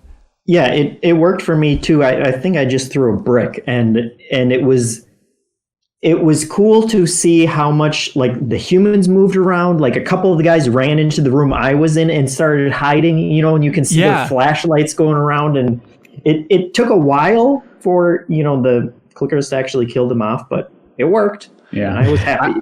I had a weird experience because something like that happened to me, but I don't know what caused it, because I was sneaking around like towards one of the later areas in the game where there's like a kind of a thing you have to climb, like a set of ladders that you have to climb up, and then you enter an apartment building and then kind of sneak through a gate. Yeah. And so like I died on that part because I got I restarted the encounter because or not the encounter, but like the checkpoint, because I got spotted really early on. And then when I loaded it, like they were fighting the infected, and so they were all rushing past me basically. So I was able to get by that area really quickly.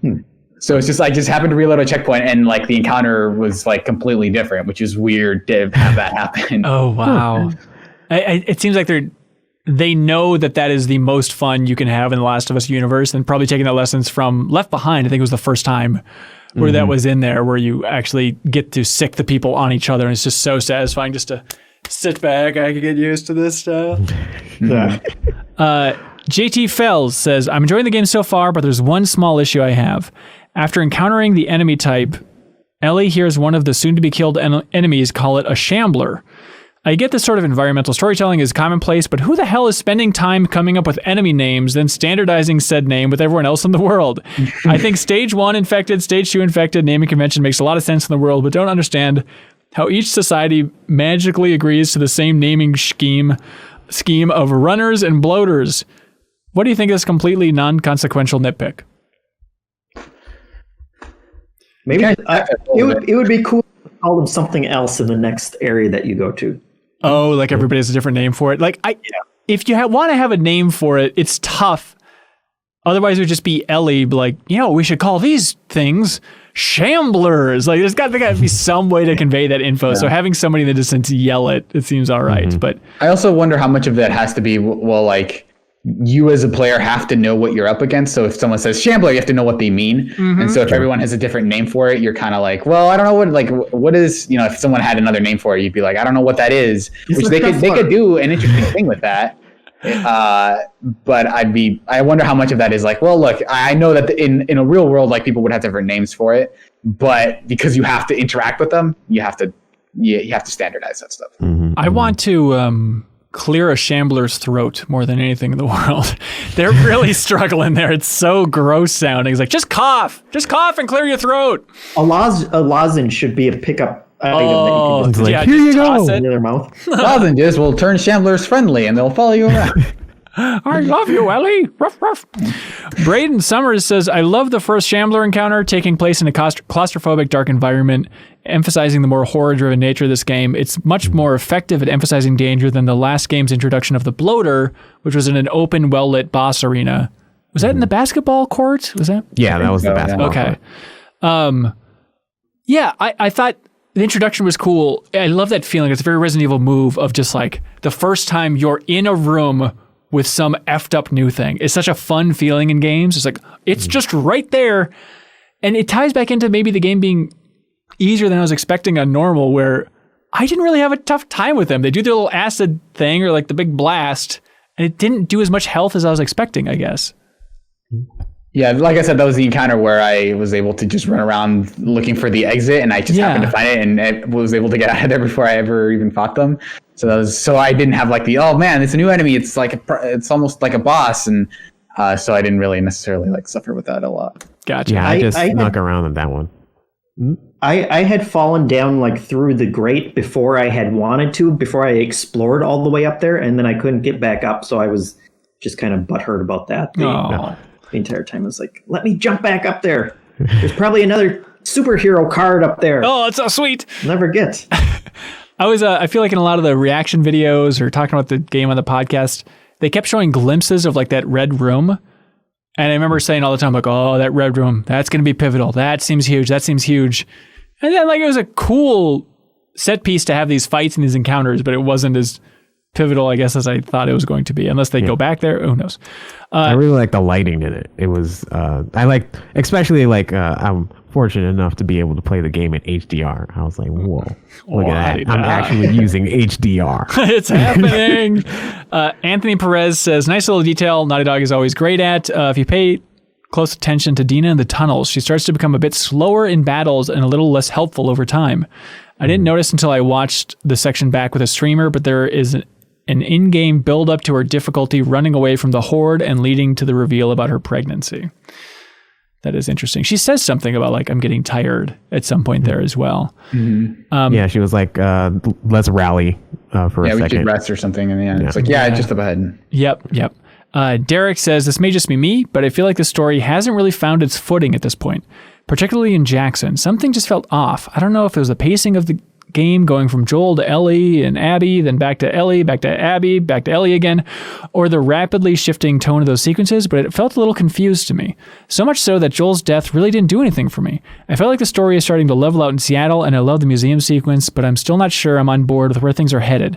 So far, the game feels like maybe season 3 of Game of Thrones, where the technical aspects of the production are unbelievable, but I keep asking myself, where is this all going? I'm going to stick with it for sure, but even going in with average expectations, the storytelling of this game just doesn't seem on par with the first game. Also, small thing, and please read this in your Seinfeld voice, Ben, but what's everyone's deal with pregnancy?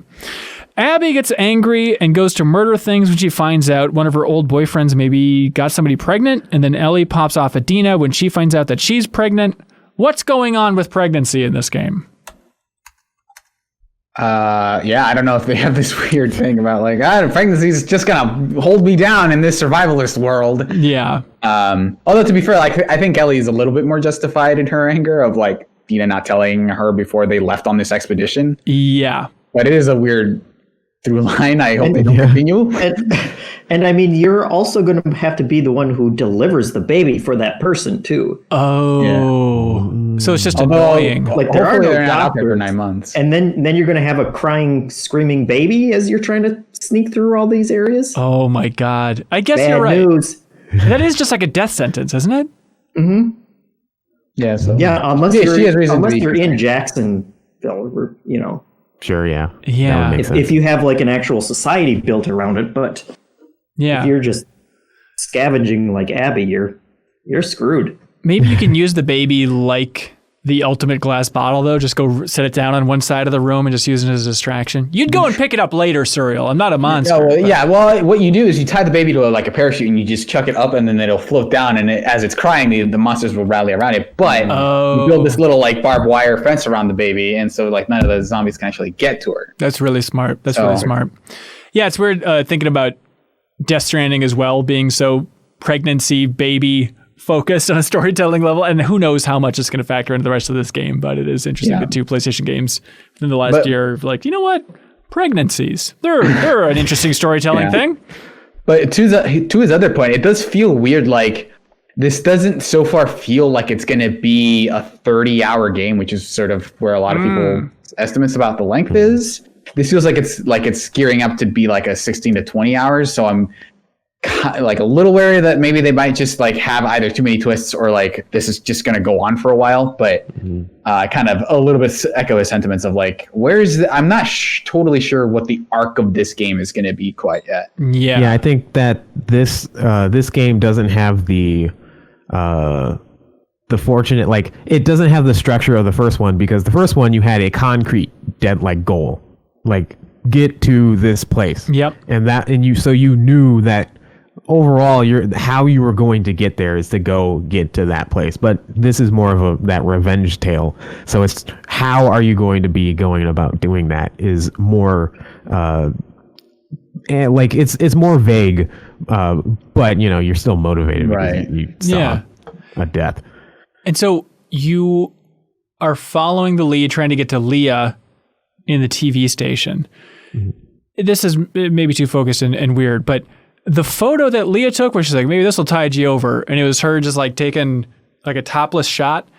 Is anybody else confused about that shot? Like, I don't know what I'm looking at. Is there supposed to be a nipple in this picture? Is it like censored in some way? Was anybody else just confused about that picture? No, yeah, like that looked like a face and a bunch of other stuff. Like I wasn't able to completely make out what was in that photo. Yeah, it was a weird one. Let's see. Moving on from the topless shot, Dunder says, hey, the flashback sequence of Joel taking Ellie to the Wyoming Museum of Science and History for her birthday left me grinning the whole time. The numerous Jurassic Park references, the various spacesuit helmets, climbing into the space capsule, the imaginary blast-off while listening to the cassette tape. Everyone raves about the giraffe sequence from The Last of Us because of the wonder, storytelling, and relationship building between Joel and Ellie, but I say they set a new bar with this flashback to the museum. Yeah, I assumed you were just sobbing through that whole sequence. As soon as they made the first Jurassic Park reference, I was like, oh, Hanson's going to lose his mind. And then they really went, like, continued into it with jokes about the sequel and everything. Yep. I was like, oh, man. That was it. I mean, because anybody can make a Jurassic Park reference. Anyone could just tag them. But that was it. That was the part that really wowed me. And a lot of people wrote in, like, how exciting was it on a scale of 1 to 10 as a huge Jurassic Park fan. I realize I'm wearing this shirt today. Because like I loved just that idea of hearing Joel mention Jurassic Park, that's fine. But him getting into the specifics of like, oh yeah, the compies are in the second movie. Like that is the level of geekitude that is so satisfying. And then, she makes some reference to talking about how big the dinosaur's poop must be. And I was like, oh, are they going to do it? Are they going to do it? And this ties into that take on me losing it with time thing. But I like that Joel says, at one point the character says that's one big mound of shit instead of one big pile of shit, which is what they say in Jurassic Park. So I like that he gets that wrong. That is the level of world building that I'm very into. And then also the Velociraptors and the different sizes and all that stuff was really fun. Yeah. And I also really like that sequence because we got to spend more time with Happy Ellie. Yeah.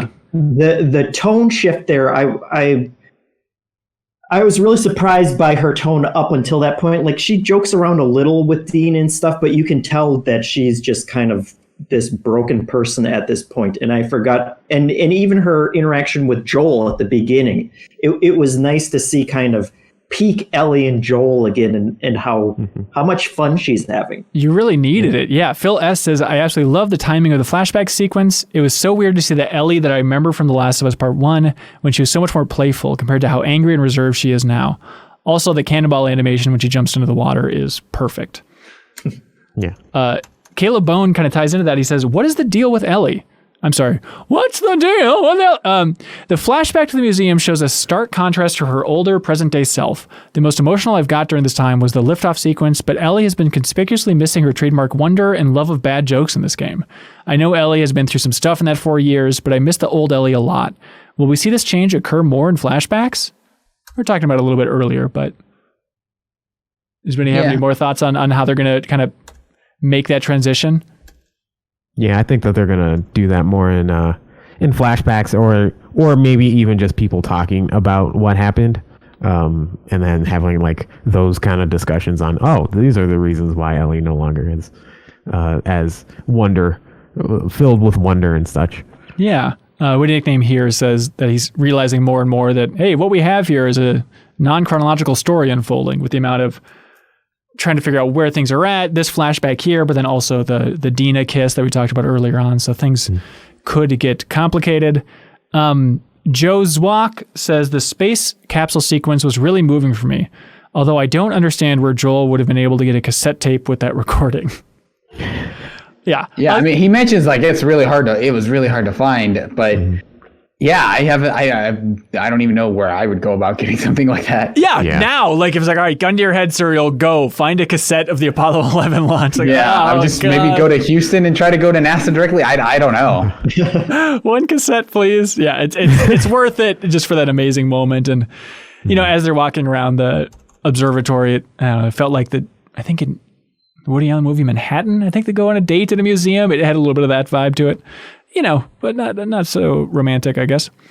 Although in that movie, now that I think about it, Woody Allen was like 50 years younger than his date. You know what? Let's not talk about Woody Allen. We have important things to get to there. here. Yep. Steven. Bringing up Woody Allen in this discourse was entirely optional.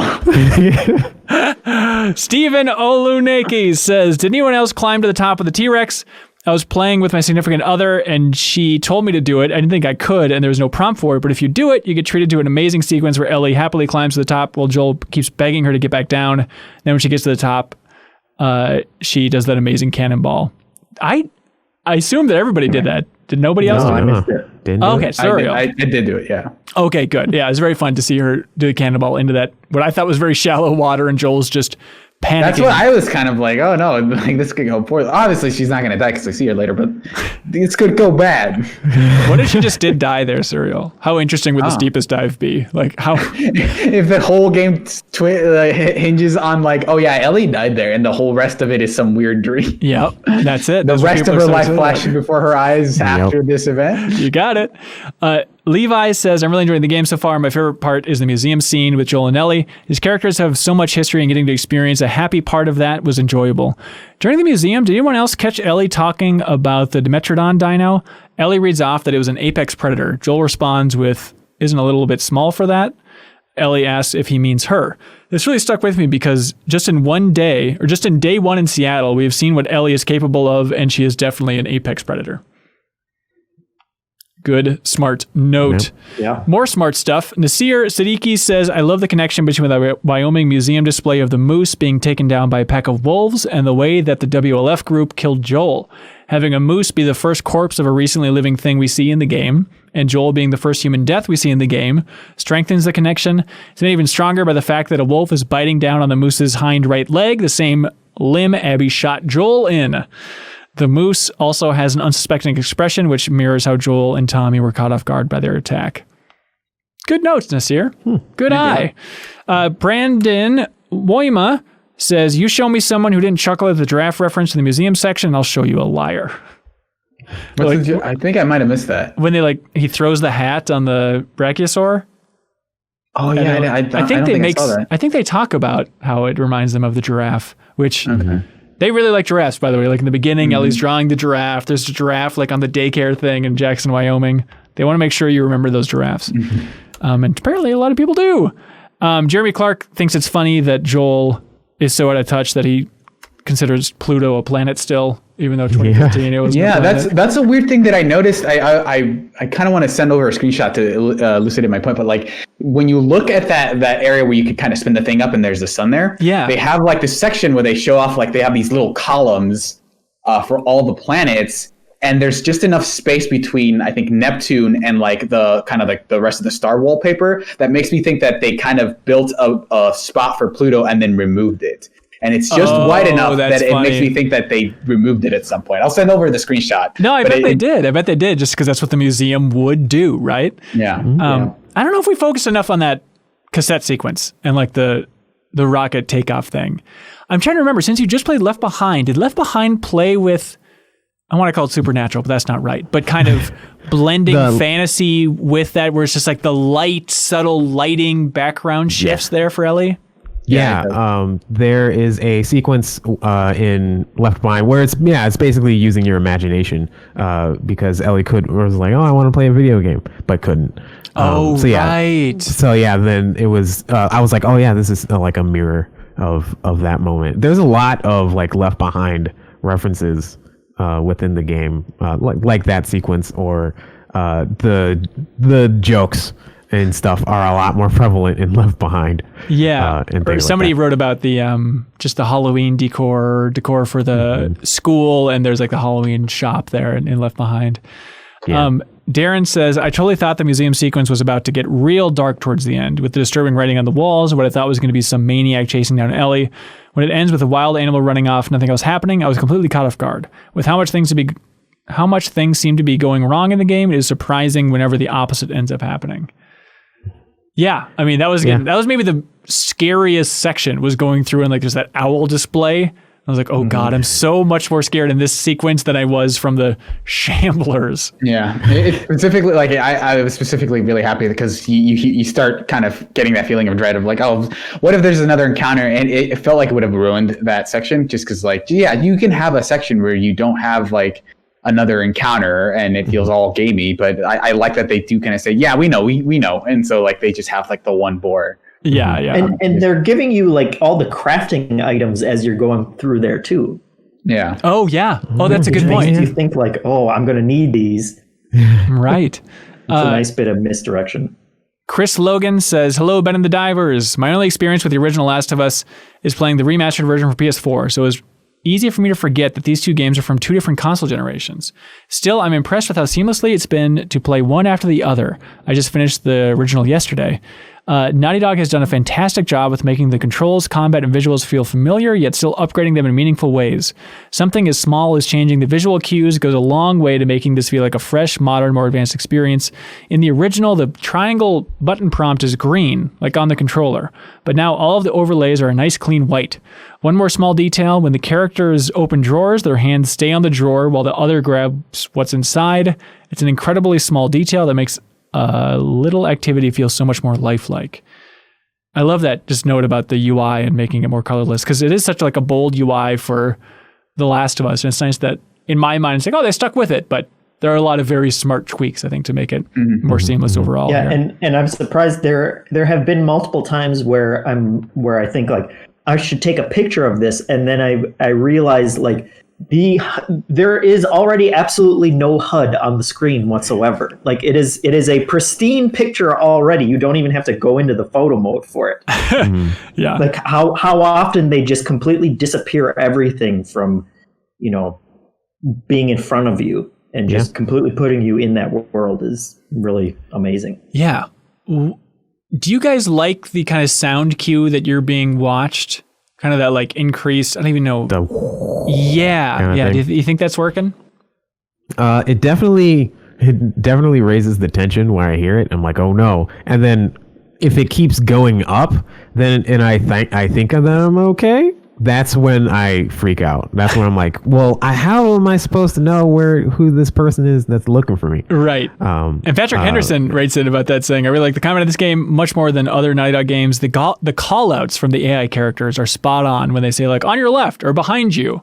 Like that's, I think, where that really comes in handy, where they try and let you know that this thing is coming from this direction. It's such a small thing. When you go into listen mode, it makes like this kind of clicky grunt that sounds like the raptors from Jurassic Park. Does anyone else notice that? Am I nuts?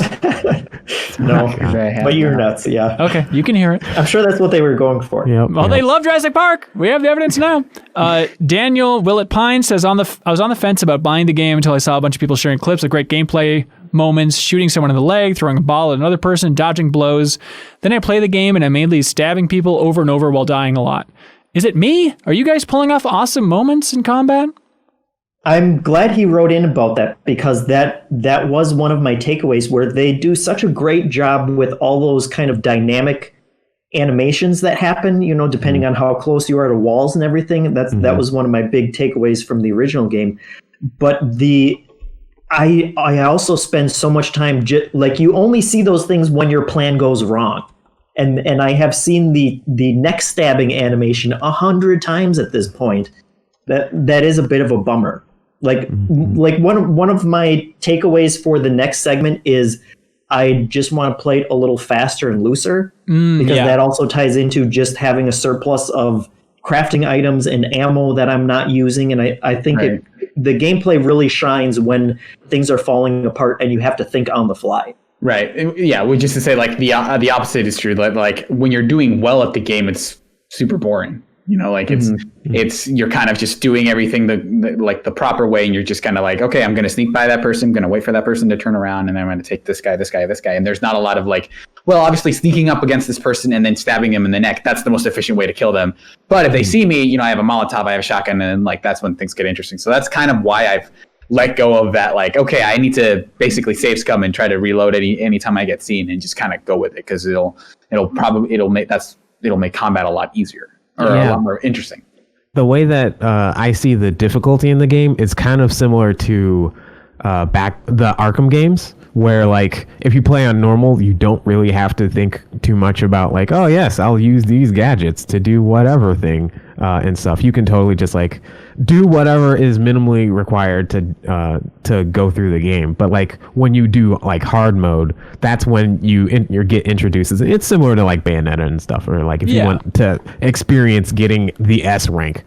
You interact with more of the complex systems and stuff. And I think that's kind of how, I guess from like, hearing from your thoughts and things, it sounds like that's how it's kind of turning out and stuff, where it's just like, if you do a harder thing or go through it quicker and have less stuff, it's more trying to figure out, how do I do these things? Where do I interact with that kind of stuff? Which kind of sounds like this weird mixed signal of like, if you want to have fun with it, you also have to like do like kind of push yourself to kind of be less efficient in this weird way, or just play it on a higher difficulty. Giacomo says that he's having a great time with the combat and that the stealth is a snooze fest.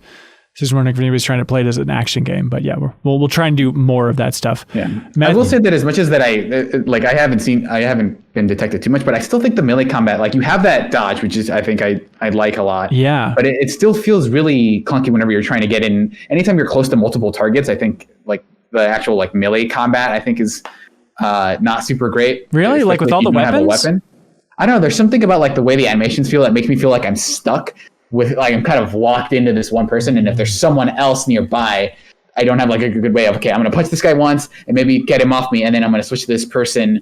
Like it doesn't feel like you can crowd control once you're close, which is I guess somewhat intentional because they don't want you to like be able. It's not like Bayonetta obviously, but it does feel like the last thing I want to do is not have a weapon on me and be in melee combat. Matthew Scomer agrees with you, Suriel, that he loves the dodge mechanic, and he thinks that melee feels good. So he says, "Shut up, Suriel." He says that in the email. Wow, I didn't even know. It's really amazing. Caleb Murray says, "Hello, MinnMax, and hello to another Deepest Dive." The Deepest Dive says hello. My question is, how stealthily did you try and move through Seattle and the Wolves' stronghold? It seems like it's possible to do the whole thing without firing a bullet. However, for me, after what they did to Joel, not to mention shooting my effing horse, I am showing these wolves what a hunter truly is. I'm going out of my way without any patrols to wipe out any patrols that I come across. Also, they love being able to go prone. I think we covered that already a little bit, but we're probably playing the way Naughty Dog wants us to. Although that was the first time that I was able to skip an encounter. So beyond that, like I do feel like I'm able to like those last few areas. I definitely feel like the most open so far in terms of like encounters, but. Yeah, once you get down in, like once there are multiple people and you kind of have to get through a particular checkpoint, you have to start kind of playing the way they want you to. Yeah. Christian King says with all the accessibility options, which a lot of people also wrote in about, just about the amount of options, it is amazing. They don't make it easier to switch weapons in the game. I've been told you get weapon holsters later on, and I did find one for my 2 handguns, but it's still a pain to have to hold down square, then cycle through my weapons if I run out of ammo for one gun during a fight. If you end up with as many guns as you did by the end of the first one, I really wish Naughty Dog would have put in just a simple weapon wheel. Yes, a weapon wheel isn't realistic, but I think it works. It seems like they're trying to prompt you to use, was it R1 to quickly switch between guns? Yeah. If you just tap it, then it'll just switch to whatever the last, I think it's your long gun and your short gun. Okay. It is weird though, because like, in the first one, did you have to bring up the weapons and then hold square to bring up the other type of that weapon? I thought it was just kind of like there to select, wasn't it? I think it's like sideways on the D-pad were your 2 slots for weapons, and then I think you either had to hold the button down or press up once you got to that side of the menu. It was a little complicated, but I think they do want to push it to like, they don't want you to have every gun at your disposal at all times. They want switching weapons to be something you consider and not say, well, I can't do that now. Like I can't switch from my handgun to the whatever the 38 revolver is like right now. I have to hide and then do it. Yeah. Tactical Dreamer has the real star of the show here that we haven't mentioned yet. The game's checkpoint system is remarkably generous, with checkpoints often occurring several times in the middle of a fight. Coupled with the very fast reloading after a death, Dying doesn't feel that punishing, which is awesome. Do you guys have a grasp on how exactly the game makes checkpoints? I don't believe it's set as a specific point, since, as I said earlier, it often happens in the middle of fights and seems to keep track of what enemies you've killed. Yeah, I've had that situation where I die and it's like, oh my God, I got to do that whole fight over again. Oh no, it's picking up exactly where I left off. Or I've had situations too where the fight's going poorly and I'm like, oh, I'll just let myself die here as I go into the menu and go to load checkpoint, and then I'll load the checkpoint and it'll be after that encounter. It's like, oh my God, no. It screwed me just that one time, but I shouldn't be trying to save scum my way through this thing anyway. Exactly. Like that's another thing that they're doing to make sure you just kind of go with whatever they throw at you versus trying to play the game your way. Yeah, but it is incredible, like to not be annoyed in any way yet. And the fast loads is totally a thing that does not seem possible on the PS4. Joe Kefchinsky says, there is one particular fight where I kept getting grabbed by an enemy, triggering an insta-kill cutscene, and it kept happening over and over and over again. I must have reloaded 15 times after getting grabbed by the same enemy. Finally, on try number 16, I threw my hands up and shouted, what the actual... And then I didn't even get to finish my hard-earned swear when a companion leaped in and saved me. I had actually completed the encounter 15 times, but every time I'd restarted it during the cutscene at the end of the encounter. The lesson is it's worth waiting until you're 100% sure Ellie is going to get her throat ripped out before you restart. Because Dina is awesome. Like, she is there to help in a bigger way than I was expecting. Yeah, she feels a little bit more active, even though she still kind of has a thing where like she can kind of run around enemies with impunity, like partners in the first game. But it does feel like, okay, there's these two guys, and you can kind of towards the end, I was able to like, okay, I think there's a good chance Dina will probably kill the other one, and I don't have to worry about them spotting me. Yeah. It is funny when I'm sneaking up behind an enemy and I can kind of see their field of view, and I'm seeing Dina clearly crawl through the grass right in front of him, but the enemy doesn't see her. Yep. Yeah. Also, again, I would prefer it be this way, but it is one of those weird things that is a little bit jarring is, you know, when it's like, oh, shut up, the clickers, shut up. And then we're sneaking around and I'm like killing a runner and he's like, and the clicker like does not notice in any way. Like he maybe makes a little bit of noise, but the fact that you drop a bottle and a clicker will have a heart attack, but you brutally squeal another clicker to death and it's just, no biggie, whatever. Yeah. Andrew Holmes says, just how in the hell can Ellie only carry 9 rifle bullets, even with the clip upgrade that's 6 in the chamber and 3 in her bag? That thing doesn't exactly seem full. Well, yeah, Andrew, come on. Got to be limited. Sutton says, gotta say I wasn't prepared to see Joel get Andrew Ryan'd in the first 2 hours. Yeah. My takeaway from this game so far is that if I take a bunch of unmarked pills I find, I'll be able to move faster, hear better, and increase my health. Thanks, Naughty Dog. Come on. Seems accurate. Mark Paris says there are a ton of little amazing details, but the one that really stuck out to me is when you go to upgrade the 9mm handgun, Ellie uncocks the gun and the bullet in the chamber flies out. Outside of the sound effect for this being fantastic, the little touch that blew my mind is when you reload the gun, the clip you load is missing 1 bullet. That one that was in the chamber was removed. Such a little nothing detail that I'm sure a lot of folks missed, but once again proves that Naughty Dog goes above and beyond to make everything feel real. That's absurd and impressive. Yeah. Now we're getting into the tiny detail stuff people writing in about. Adam Thompson says, one small detail that was amazing is when you walk through a pool of blood in the snow, you leave bloody footprints as you walk, and it was dependent on what foot you actually stepped in the blood with. Come on, Naughty Dog. That's pretty cool. Come on, Naughty Dog. Oliver Sweezy says the blood effects in the game are incredible and moderately disturbing. When the blood pools underneath a dead foe, it'll reflect light differently based on the material it is on top of. The most impressive example of this is I found was in the school when you have to escape from the wolves. The carpet has a sort of checkerboard pattern, and the blood soaks into the squares and has a matte finish, yet shiny in the cracks between the squares. The level of detail throughout this game is mind-blowing. Goodness sake. Yeah. Yeah, I did not see that. I did have, to derail your list of community questions, I did have one note that is like a deepest dive thing. Okay. The DualShock 4 light bar. I couldn't tell what it was actually for because before it was for health. But it seemed like it was just dependent on the character you were. and I didn't know. Like, it was yellow when I was Abby, and I think it's blue when you're Ellie. Oh, weird. I think it was red when I was Joel, but I wasn't entirely sure. Weird. Oh, that's fun. Hey, that's a good deepest dive note, Charles. You're on the right show. There you go. Yeah. All right. On the blood front, I think the most amazing thing that I noticed is there's one area where it's kind of like knee-high water, and when you kill a runner in it, I think like the blood like seeps into the water around the different bodies. It's just bonkers. Jeffrey Cloutier says, I'm in love with all the little things, like Joel putting his hand up to block the sun, like Charles mentioned, the mirror in Ellie's bathroom, and the snow falling off the tree when you walk by, the face Ellie makes when stealth killing an enemy, the fact that I have to keep reminding myself that these people are computer generated. This world is dripping with atmosphere. We've come to expect great story and graphics from Naughty Dog, but these additions put it well ahead of Uncharted 4 and into a category all of its own. Muffin Crumbs says, I love the playing cards that you can collect. They're so random, like the comic books in the first game, and really add that extra level of nerdiness in the game to make it that much better. Mm-hmm. Yep.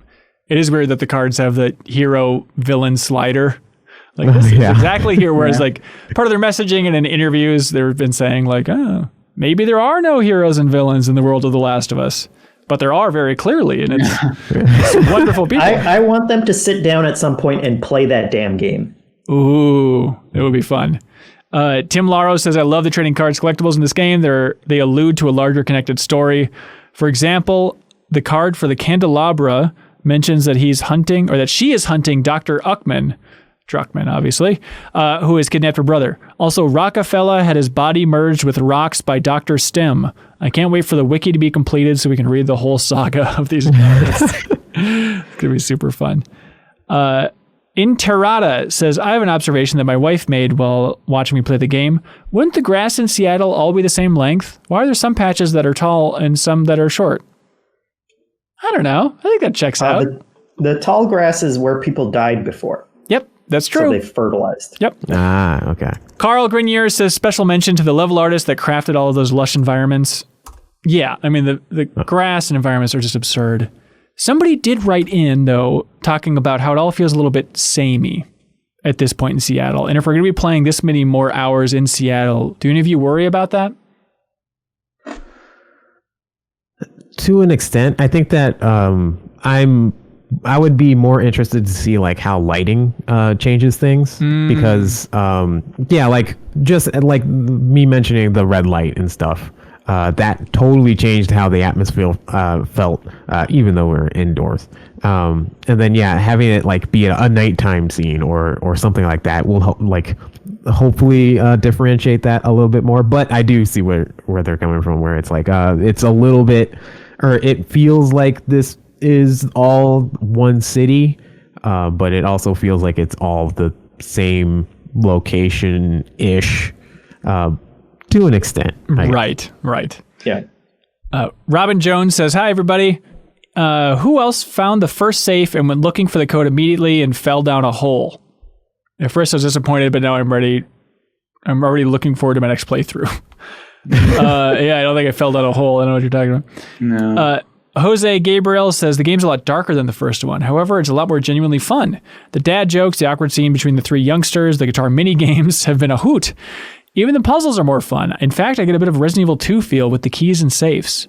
Yeah, totally. Like the hints of, like the first one that got me was when it was like, oh, the key to the safe is the same as the birthday for my special boy or something like that. And then you look at like the employees of the month and one of them's the dog, where it's like, okay, it's got to be the dog here. It felt like some good Resident Evil 2 stuff. Jose says the only thing I found surprisingly unfun is the photo mode. Like, I get this game is supposed to be serious, but I really wish you could change Ellie's facial expressions in the photo mode. Every other Sony exclusive lets you do that. Yeah. Maybe they'll patch that in. I think with God of War, they waited a while before they patched that in, if I remember correctly. I don't think they had a photo mode at launch. Yeah. Carl Anders says, of all the least enjoyable, traumatic, and emotionally wrecking things, this is by far the greatest. It's hard to describe it as enjoyable, yet it's possibly one of the greatest games ever created. My question is, when will other characters open the doors for themselves? I've just stealth killed a room full of people /infected. Could you not open the door for me? I don't know. A lot of drama. Yeah. Ben Hayes has a killer question. There's no in-game boat after the first section of the deepest dive. while the startup screen has a prominent boat featured. How many boats are going to be featured in the next 3/4 of this game? I guess that's a way they can shake up the gameplay. I guess we got the whole water stuff coming up, right? Whenever. Yeah, theoretically. Well, in the first game, you had a picture of a window. Not a picture. You had a window. I guess that was not the school area, but like the apartment complex. I think. So that was a ways into the game before you actually got to it. Interesting. There we go. Good. There you go. Good deduction. Any other thoughts on this section of The Last of Us Part 2? That's a big boy. That is a big boy. That's what the Deepest Dive is all about. Yes, there you go. There was I guess I do like the story that they told. I mean, I think the environmental storytelling we haven't really given enough credit to. It's a lot of notes that you're reading for sure. But I like the storyline of like the Fedra versus the WLF and like the story of this city being taken over. Obviously, the pandemic, it's a bizarre time to be living in, and then also to play this game about this force taking over the city of Seattle, where it's like, oh yeah, I think that's happening in real Seattle in some ways, not to this extent, obviously, and for drastically different reasons, but it's just such a weird coincidence in lining up with those things. But I like there was one Fedra officer note where he's talking about like, okay, well, the WLF have beat the city, but the city's not freed. We're still at the mercy of the WLF. And he has some line where he's like, let's see how they feed and shelter a community of thousands. Like, we've been trying our asses off to keep the city safe. Like, all right, good luck, WLF. And clearly it does not seem to be going well for them. Yeah. But yeah, I love how bombed the city was, just like annihilated with them trying to put down the civil war or whatever's going on at that point. Mm-hmm. But sorry, I've been rambling. Any other thoughts that we haven't hit yet? I don't have any other notes. I ran out of notes. You ran out of notes for the Deepest Dive? Yeah. All right. Oh, there's a point where she finds a couple pornos, and one of them is called "Smash Brandy's Cooch." I think that's a good joke. That is exactly what I was just going to mention. Oh my goodness. This is in Eugene's porn stash. I feel like am I nuts? They've done that before. Is that in Uncharted 4? I've heard Smash Brandy's Coot. No. Smash Brandy's Cooch, I swear, has been in some Naughty Dog thing before. Maybe it's Lost Legacy. I don't know. Maybe I dreamed it. Who knows? Well, hey, thank you, everybody, for playing along with us. Thank you for submitting great comments over at patreon.com/MinnMax2ends. We're very excited to give this game the discussion it deserves, to be as thorough as possible. All these other hacks, we love them all. But no, there's all these other hacks out there recording their spoiler cast, and it's like, after an hour, we're done. We have a lot to talk about with this game. That's chump change. So please, if you enjoyed this discussion, tell a friend. Any help sharing it with a fan of Naughty Dog's work, we'd appreciate the help getting the word out about the Deepest Dive. Now this is where it gets hard, because we need to come up with the stopping point for the next discussion, which will be airing next Wednesday here on MinnMax's YouTube channel, the podcast version in the Patreon exclusive feed. I've been talking to people who have finished the game, and it seems very challenging to give this stopping point in a spoiler-free manner. So Here's what it is. For the next discussion, we're going to be playing through the end of Seattle Day 3. So play through until the section. Will there be a similar kind of title card that says like, here's the section after this? There is not. It fades to black is what I've been told, and it's a little more ambiguous, but Kyle says it's very clear when the end of Seattle Day 3 is. So you will know after this fade out. Okay. Did he give you an hour count? He did not. He did not. Well, his hour counts were so inaccurate anyway. He doesn't understand time. Don't make fun of him. He's a confused little boy. So again, play to the end of Seattle Day 3. Wait for a momentous fade to black. And then it's going to be the next stopping point for the Deepest Dive in The Last of Us Part 2. Intriguing. Doggy. What's that, Jeffem? Intriguing. Most that intriguing. Makes me want to play just to see where the hell I'm supposed to stop. It's going to be a fun mystery. Hopefully it'll be clear for everybody, but you can always jump in and ask me on Twitter if you have any questions about where to stop, or if you're at the correct stopping point, or again, if you want to discuss this game even further, or just hang out with a great community, you can go support us on Patreon at any tier and get access to the Discord. And there's a Deepest Dive channel where they're talking all about it. So again, thank you to everybody. Let's continue this great adventure throughout the coming weeks. We appreciate your time and effort. And thank you for being here, Jeffem. Thank you for being here, Serial.